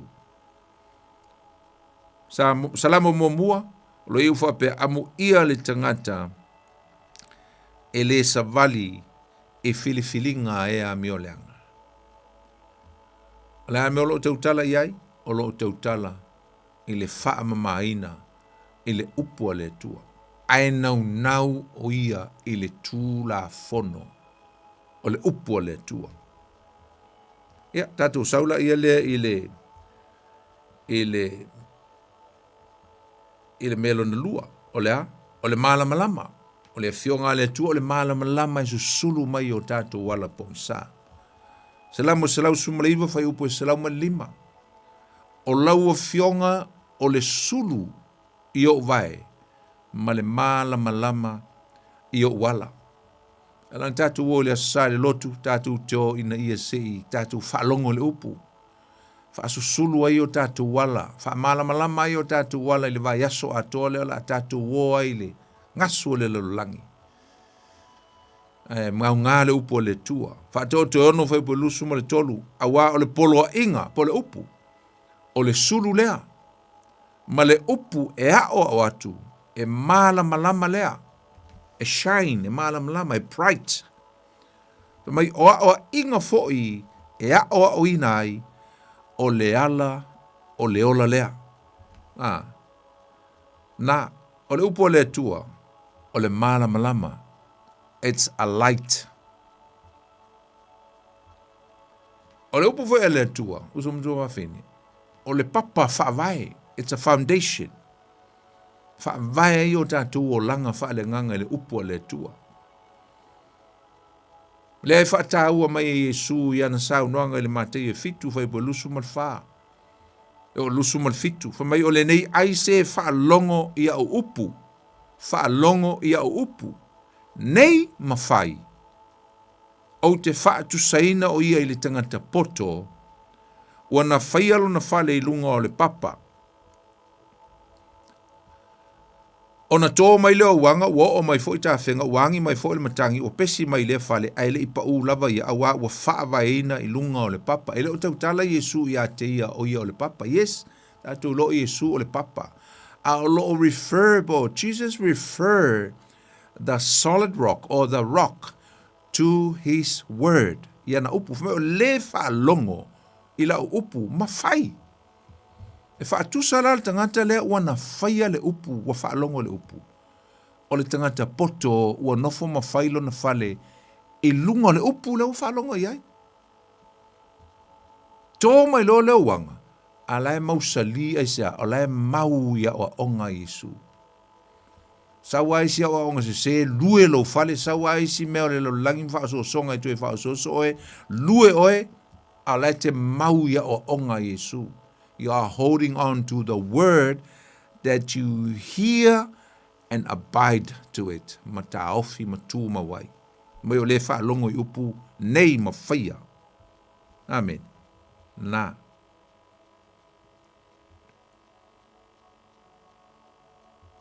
O le upu foi le atua. O le faata. This word is a mirror. O le faata. Ai tilo le tonu o le tusi le matanga faitau. E te iloa tuai oe to tonu o le mele o e faitau ina. You can see yourself. O te iloa tuai au. Lai fai mai le tusi au. E fa peo fōlinga ia o capture ele. This is how the word capture your face. Pu ele tuspa ia o fōlinga ma tau mai a toi. E ele laulunga e sili lunga o lo wao. Ka umai a oe wa kula loulu. Ka umai a te o mga umiele o ki o loulu. Ta umai a te o ngai pi o lo fusua. Ta umai a te o ngai le o match. Lo o langa. I o la ei. Amen. Mai leo ia kopo lo na mata upu mo mua. A lo na fai po lusu ma le lua. E o lusu ma lima. A ia fai o tau mai ana ile upu. Ai aua le na o le whaalongolongo iai, e whaase nai o tau e o tau. Awa aise tasi e whaalongolongo i le upu, ai le ana iai. E tuso ia ma le tangata ua vaai le whaata i ona lava mata na whanau mai maia. Awa ua vaai o ia te ia, o nalu ese lea, ua ngalo loa le winga o na mata. O iskaka e rei whiwhaita o le tuspa ia langa ngai tau mai e le whaata. Ia le mea iai, ai whamai ai whaitau iai. Ia ngai lu ese lea, ngalo le ia oi. O le mea nga o mael tuspa ia te o ngai whaale tonu i lo wolanga. Na whamai, o le tuspa ia whamai, whatever ai. Ia, o whaalongo leo, whamai e tusa ia malitangata o ai le whaata. I ona lava mata, na whanau mai ia. A wa ai o ia te ia lava. O na alu ese lea, ua ngalo loa le winga o na mata. A o le matua mata le tūla whono po le upu i le saolo tonga e ato o tōna le lei. Ma o tū mau iai o ia, e le se whaalongolongo ma le whaangalo le ngata. A o le ana i le ngā luenga e manuia o ia i lona lava ana i le ha, ana i le upu. Le upu ana o le ustai, whaalongo, wa ai le upu mwhaitau, loa mai ai o fōlinga, tau mai ai, ma e ana iai ma. Fix up your outfit, fix up yourself. Amen. O le upo le atua, o le falawa, o le areto ola. The word of God is a living bread. Mele mateu e whawa upo e wha. O ne tali atu leo ia uwhape atu, ia satani le. Ele na mea ai ola al tangata. A o a fionga uma e tulei mai le fufonga o le atua. E ola ai. Te utel no me valu. Pe tolu. Na ia whaatinga ina foi oe. Ma whaala ina oe. Ua na whawhanga ia te oe le manai. O le mea na e leiloa. Na leiloa fo i au tama. Ina ia whailo atu ia te oe. E le na mea ai. E ola el tangata. A o mea uma e tulei mai fongo iova. E ola el tangata o le upu. The word. I se e lima whai upu e lua. Se ale mea tu te avatu ia o tu tupe i mea e le ni mea e ai.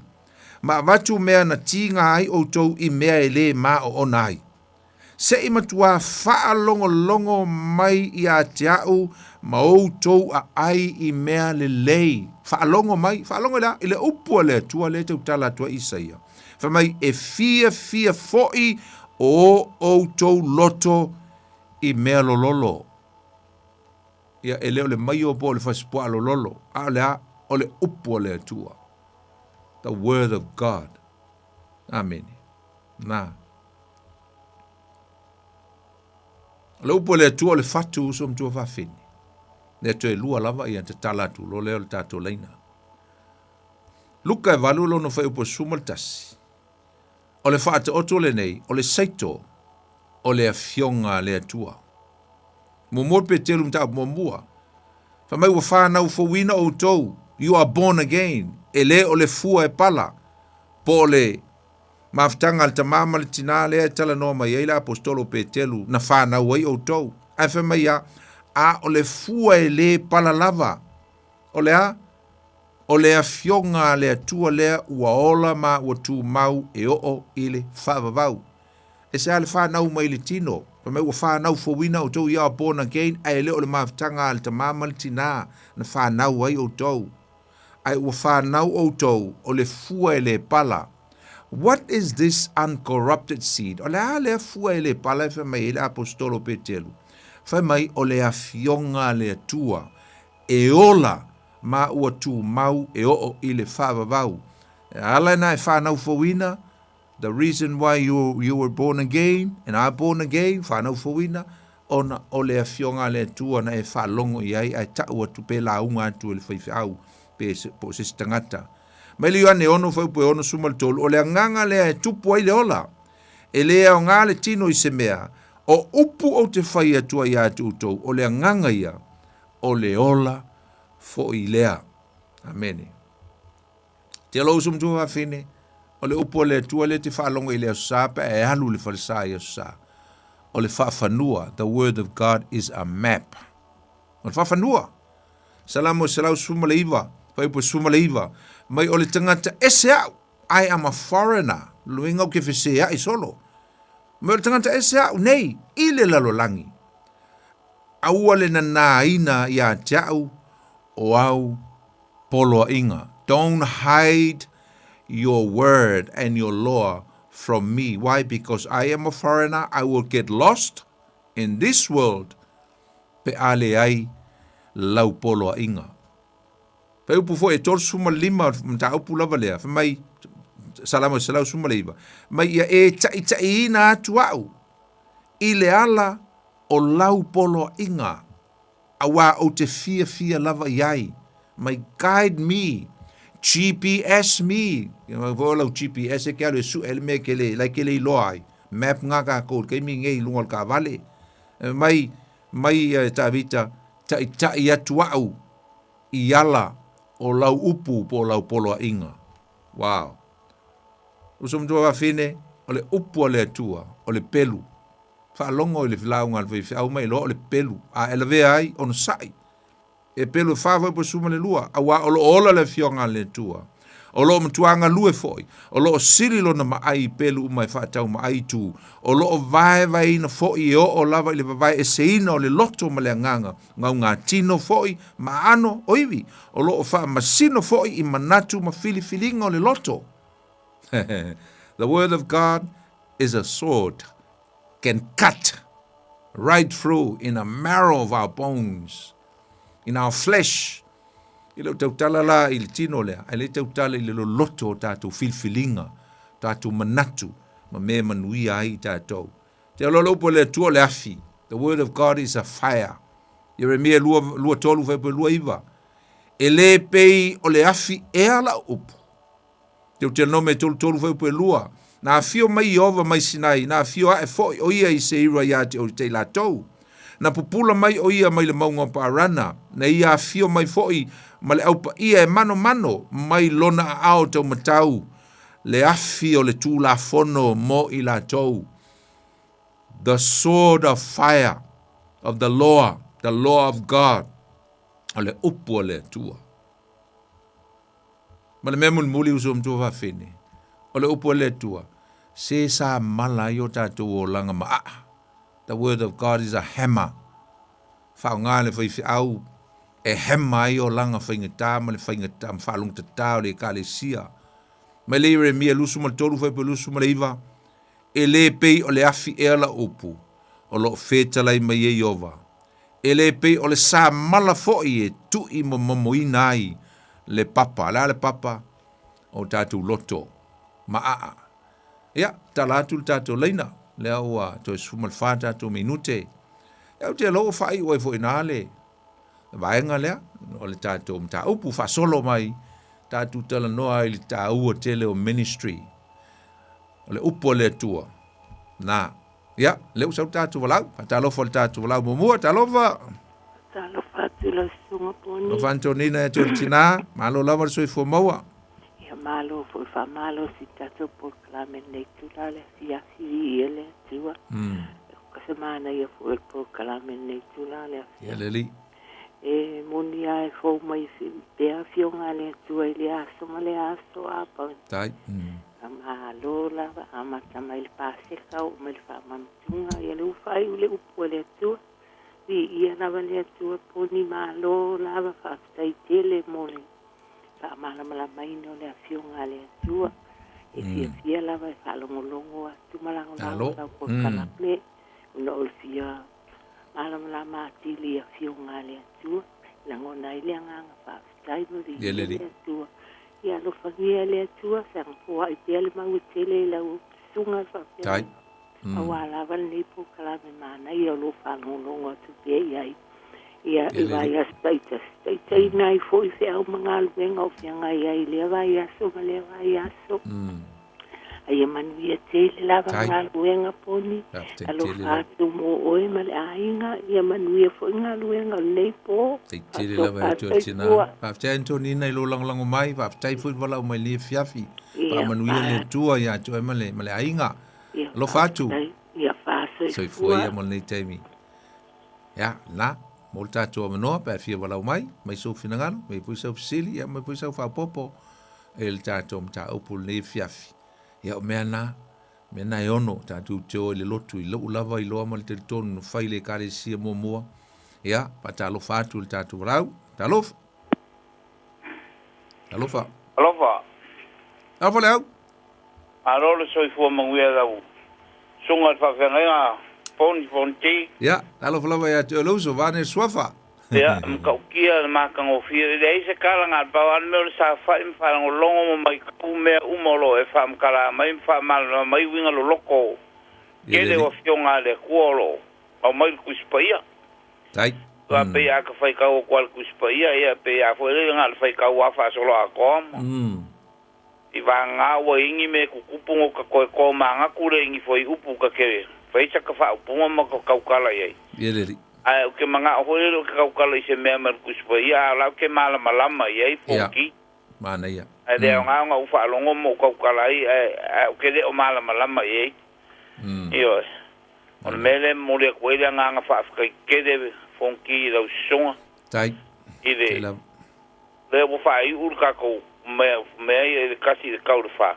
Kauleong. Kia ma ka mo fiole. Lau fa manga mai o fionga pa ia le koe le mea Tai la. Ia le nganga fa kai fa maro koe lango inga per por kalame I yafi o so fua ka kasi Yeleri.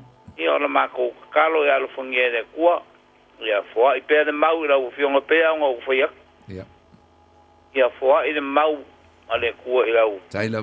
Tunga le fa kanga a olo inga Io mangaku Awale Fol flainga fionga pa ia le kua.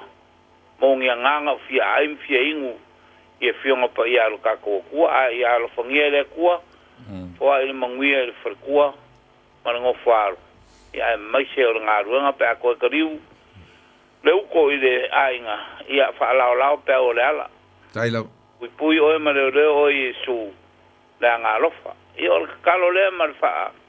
Se upula ngi ko inga ngi fia fa mu kele de ko la sunga fonki Era ba to tama fa tai la balong mai to le au fa mu ye foi le tua to fe la le va yaso ele lava eso foi le temi ya fa se foi ya va ta lo volta to la ta lo fa ma lo se foi la sunga pon nei foi ya fia ya le tua fa mo o il sofa senia ta lo fa senia ya sa no mai lo ya fa tai wa we le se manatu ana faftai tu lava nta upulepo matango fiem tau faftai fangui nai pem fa maru si awai foi lo wa wola o ngai le tu faftai ta upu mo vai aso au te fie fa longo ai po aso o I por calambe o finanga lo foi pe fa ali foi niso au tamama na tina io manatu ana tasi ai faftai fangu mai pe lang au na fa maru si awai pe moni fa maoni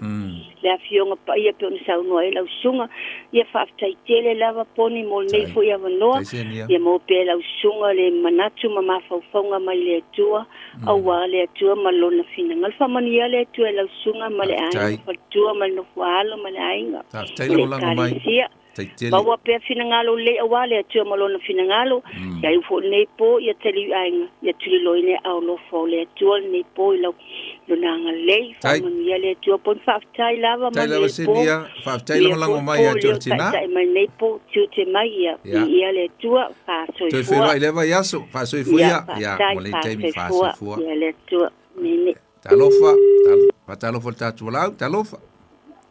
Oh, Bonnie. Oi, talofa check. Malo. O mai ngai taranaki. Ya, baru luar le. Luar po maunga. Ya, baru kalpo kalami. Eleli. Ia poni faso ni atia. Eleli. Mo ia le ia o kaho mai fa mangkunga. Ia. Holy Communion. Communion. Holy Communion, yeah. Ia. Ia farao mar toto ia. E o mea ia le aku fa manga kuai masing ka ikasi ia te ia ma ko kalisia ia makango masinga ia. Ko ile ale maranga ia lo fa makalkalanga mai de ile maka upure. Ale e pe esa lo i lo fa soponi. Polea ale me pas bien sili on ka o le up. Ma. Le poleli. E o ka ko fo. Ka su ia e pe ngale ko ka ia. Pa fa ma ku ha le fale umba. Ja. Ai de su e mo fai ka. Ma sai idia i e fio po ia re. Pero me ka wanga i la ko ia ai pe fa kai Wal me mongia ye eka kago ko ra kuspo ya asa amo ba ka ikar kap ayo so belo go ngale pa vai fa ngi fu mel vai kaman aya ki ro ke ko no ni ko ia ko ku ra pura ya moni la ba me mongia ya puni ma ngai faso ma lo si puni ni ya o fio foi poia de se me sa idi ya ni voi faso mai dunga ni fio foi ni lo fa lo yo se o ka ore mo ka ku me ga ke bolo ko nga ba kai ele ko yichu ya tai ai lang mai check me ya mo lo ba kai poni ya lo fo ya le ko ya e o fa nga ku faso vo ya le mama ko vo markinga ba ko ke ya kai ko nga ya tai ya ko se vo o poni tu fele foi leva yaso ai mo via foi o male ai ngai na tarna ya lo ko ya okay ai mo ia fiafi ya fase foi check pa fatalo for tatu la talofa ja, oi de saam no? Anti odi. Oi, oi talo fori. Ja, sa ro mai lo. Sa mare tela o de kiu, ma o de ko la kuat. Oi. Ja, wa pa tai sa ve nei pa. Ko e pai va le kiu wa le se tu pa oi. Oi ma ka o ro o mai no le history le tu ni kai. Ma ko pa wa le mere ko me. Ja. O ni o ke o pa pia mi ko. Ja. O la bia ngai ngo pom se ku mo fa lo ko mi o ai any time of every day. Ja. E pa ya la ka ko mi o pela wa sa ni pa ngau. Ele vai ngo ai e sa o ila ko le me la le mam. Ye o le pa ka mo yo pang vo ngai pe lo wa le me o. Pang malingumu ia mali pet pole. Oh, ele tai mi le fai lau tau sa minga, le fai lau me tau sa. Ia, ai di kai, ola ke au tai. Ola ke shop, ala wanga le ka. Ai fa tai le tu le no pongo wai ki ma tai no kan fa ka u Ma nei tele la o ngai te alu le fai u tei, au fai u tei o le tai mi e no foi le lau o ya mini lalo. La fai me ai o te mi anga e fai fa mantung. E mo le ka le ka wo ka pulo e mai. Ka ma ia le ke kusina e lalo e skuita kusina le ko pera kusi o pa ta de tu au ka pera ki. Ia o le mela e si le ngo pa ta. E ka kai de sio so wa ngai a wo ka ke o ne ku ho la. O fio ke go e go pu ka se o play de la pa le mo ko o piar ia.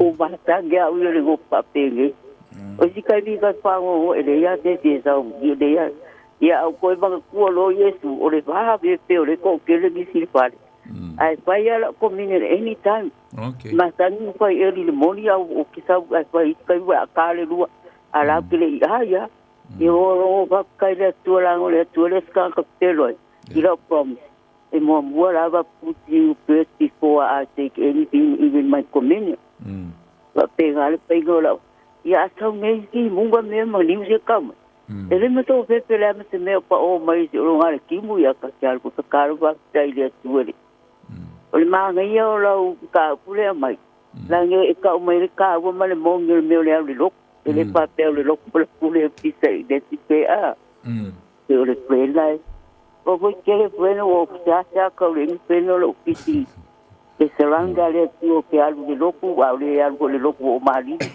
yo que sa o loco i questo problema da TV a pe le nga la un new routine nga makali go ka sa o le ke o le pringo lo comino o le kwa kwa pa mangunga es mo mua fai por el kuai mai ala que si haya au que manga kualo leo que ka wa nga le mongo la sa wa es el mongo le nga pa yo o pe ala que lo me le pa ya le ala ele pa yo ko mi le sa o pisi que algo o pe me le que algo por pata se kulo ya el barbe yo go manga que nga ka go la pa yo sa le ko mi le yo Yesua le Yesua ele te foi mga apoy te cinema te kanga ka te ka que le pa pia meu ko a ka que mga o le ro ko Yesu e pa mau te vo va mangesia ka pa nga o la po na ku pe kong ya pili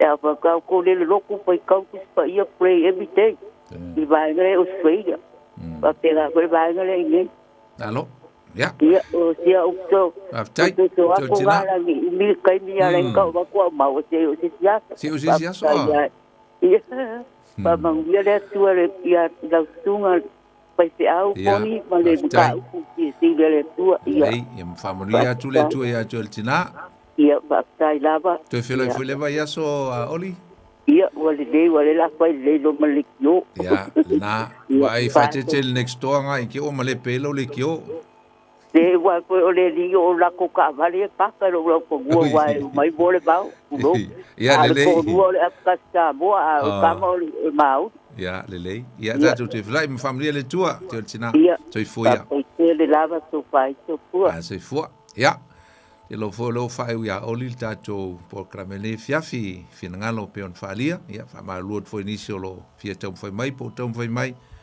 al tato temi el fa mo ya le tato fe lo le vai as fovo ia pa wa tatum taupu fo la to no mai fa wa we pel tato ma tanga la tato fa u se talo le tua fa ta tele la ma ulunga pelo vi inga ma ia pa tu mau ia to ele malu ma le silsili esse afta ilo upu afta I le avano ma tango fie tu fa to e fo ilo fionga le fiafi wa o ina ma to fa mo lo ngang pa ia so ni mai fa mamla matili fa mausali ma fa mautuina la upu yo matu loto fa mni yo tangata Samoa malava ma to manatua le nei taimi si o matu tunu Samoa fenga iai ma tapen penanga ma saunu ninga o fainga palota fainga filfilinga ale si o matu tunu sa ilingo tai ma fainga malo le tua matu talom tu na tu matu talo ni fiafi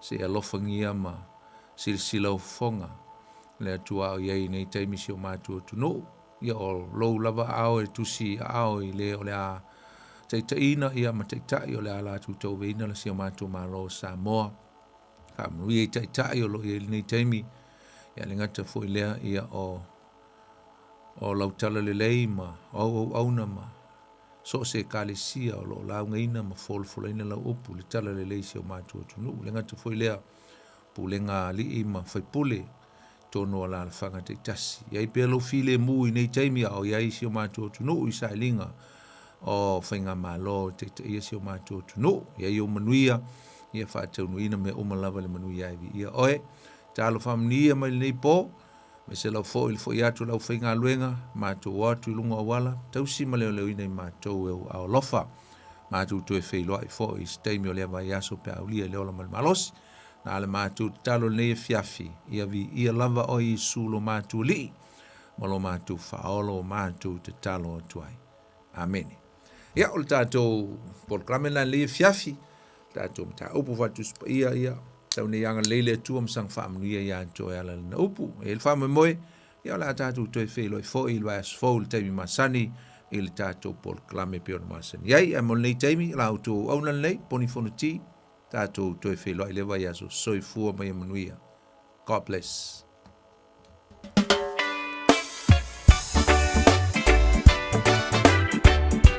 Slava fasu mafitu ina pati o tonima o tonu uma.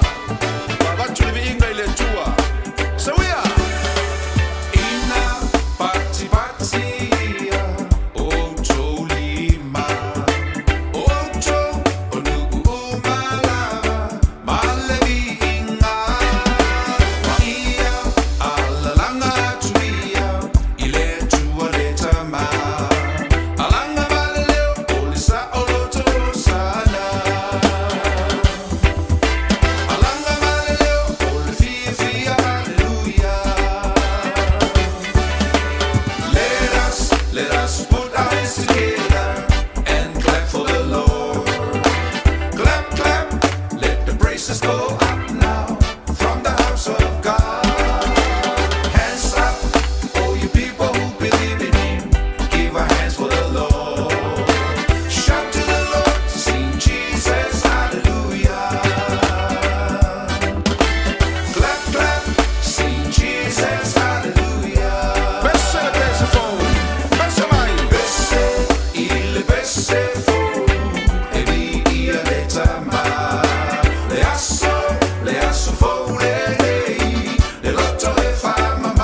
Ole si fonga matango fir sunga ile whawhiangainga pasta poni wharuti ia ma le pese matango fir na pe ona taurunga tui foila na tautua ile nei vaenga la fiafi e ala foila le tanto porklame pe ona masani ei o le tutu le upenga ile loloto ole porklame masani ona e whafonga ia fiafi o asonga fua vai asu te tasi mai le tau valu ia se ia afale tu la iva te leo le te mili na ua maua ina i na wha moni anga mo oe. Ia mai se foi ia, mātou foi ia e tā ua te le foi le maua le avanoa te whafonga mai whalongolongo mai e ma wha mau ngai noutina e te iloe tā ua mo oe. Wow, tātou porkalame umalava e ma whai ona e tu alue viu lungo le tātou porkalame lungo le YouTube channel Radio Samoa. Ia whapena foi lungo le tātou Facebook page o le whai ona e tu e mauai. A tātou porkalame na ia matulanga pe ona iai pe awha pe iai se vaenga porkalame wa misi ia te oe ia onga ngai ke pisi le ngā ruenga po ani vaenga e iai ia o vaenga la nam whaina e te maweli tātou porkalame ia pe amae ale tātou tautua le nei a fiafi whaftaila na au na i le whaavanoa ina o le teimi o te iloa e te le tuatuangia ma porkalame wha ngā solo sunga le whawhengainga Aulo mwhailawa na maua ma whaamanoa mai le teimi ona e tā ua. Ia le tātou porklame mō tātou le nei fui wanga le fiafi. Se isui e se si me ki whaalongolongo i ai. Yo le mele ua ie ua pāloka. Ia ua tātou whaalongolongo la ili pālota matalo le pālota le tātou atunu. O aso uma ele aise me te tauona e ke Tusu e kuala o Facebook ia ua makua le anga whaia le lalulangi pi o ngai e kāku. Ia au le nei tū lamu le awha mwhaiona e whaafonga iai. Ia ile au au ino na fionga pa ia le tuef so swani mo lau sa valinga. So swani ma lau tā pena penanga. Ia i to tonu wala awina le ngata fo ileo tiute. Ia ma ngaruenga pi o nei ei tātu i to tonu le kale sia. Nga leile atua le taliwa talan au le mota malawa, pui foi malavea i lungo awala, whina i fifia ma whaltua, ia ma malolonga foi o le nei a fiafi, pasauni atuai mo whea mga ruenga o le asoa tae au. Se fulu iwa miru te ona tā leo le tūlai se fulu.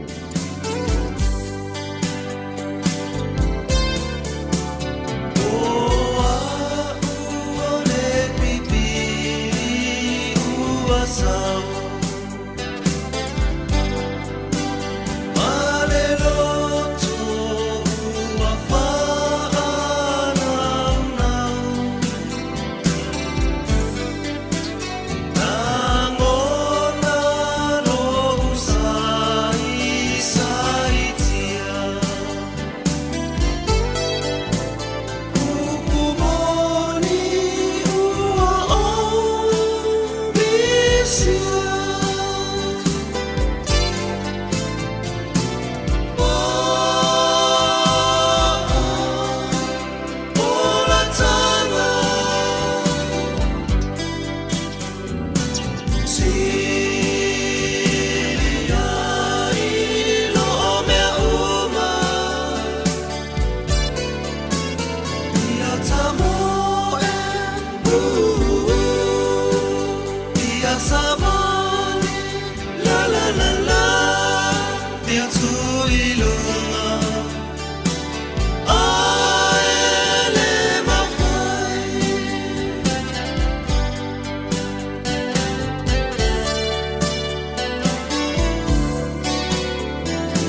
Ola si fonga mansang o fia o fai pesale pe nino tia fau. Pamanui atu malolonga nei po ia Noel fati fa tele fata si mai Noel la ti resa ene. Le ngata fo ilea ia o nai wo mapa anga pe ona mau mai le tato por klame malo lava le soi fo Maria vilifiti le ngata fo ilea kuini sa velio manuia le nei po. Se uso ia mau ia le ngata fo ilea lana vaitua le moso komiti le mafuta mai au se talia. Alo fatu le nei fiafi kupa fui fa taile fantasi mai i le tato por klame le ngata fo ilea ia papali i sina lim san leo papali i manuia tele ia malolonga le nei fo vanga ole a fiafi. Ua tos frumi ruta na talo sfuro manatu le taurunga na o le tato por klame. Whaptai le whatasi mai, ia whaptai fo le talieino le tautua a le radio Samoa lo mota mo lo lawa ia ma le tato por klame pe o nei ele nei vanga la fiafi. Manuia ia malolonga, manuia fo i whea mga ruenga o le halau sua i le asoa tae aona whila i leo tātou le aso lulu i le alofa malanga le leo le tua. Sauti flua se seu whaasoi foia. lawa fionga ne Himalaya lonely tautinga ue feau a ungaluenga ua o leiloa sa uanga sala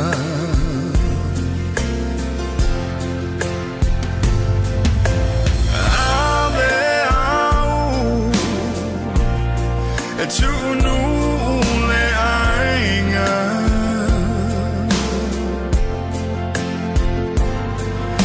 Ua sola lone alofa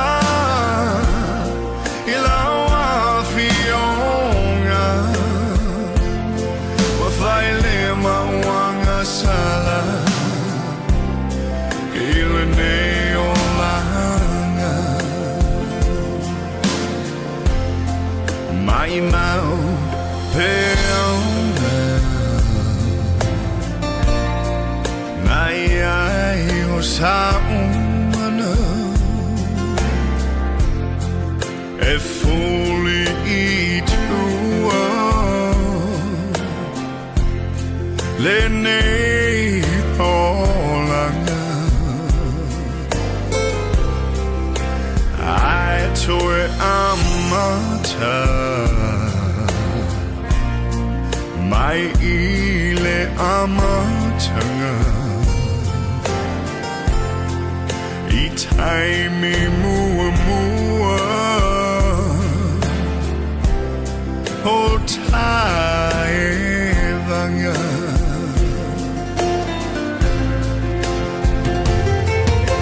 Ave au E tunu le ainga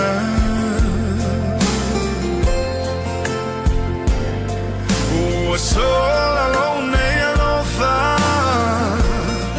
Ilawa fionga Wa faile mawanga sala Ile neolanga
Da alova Samoa.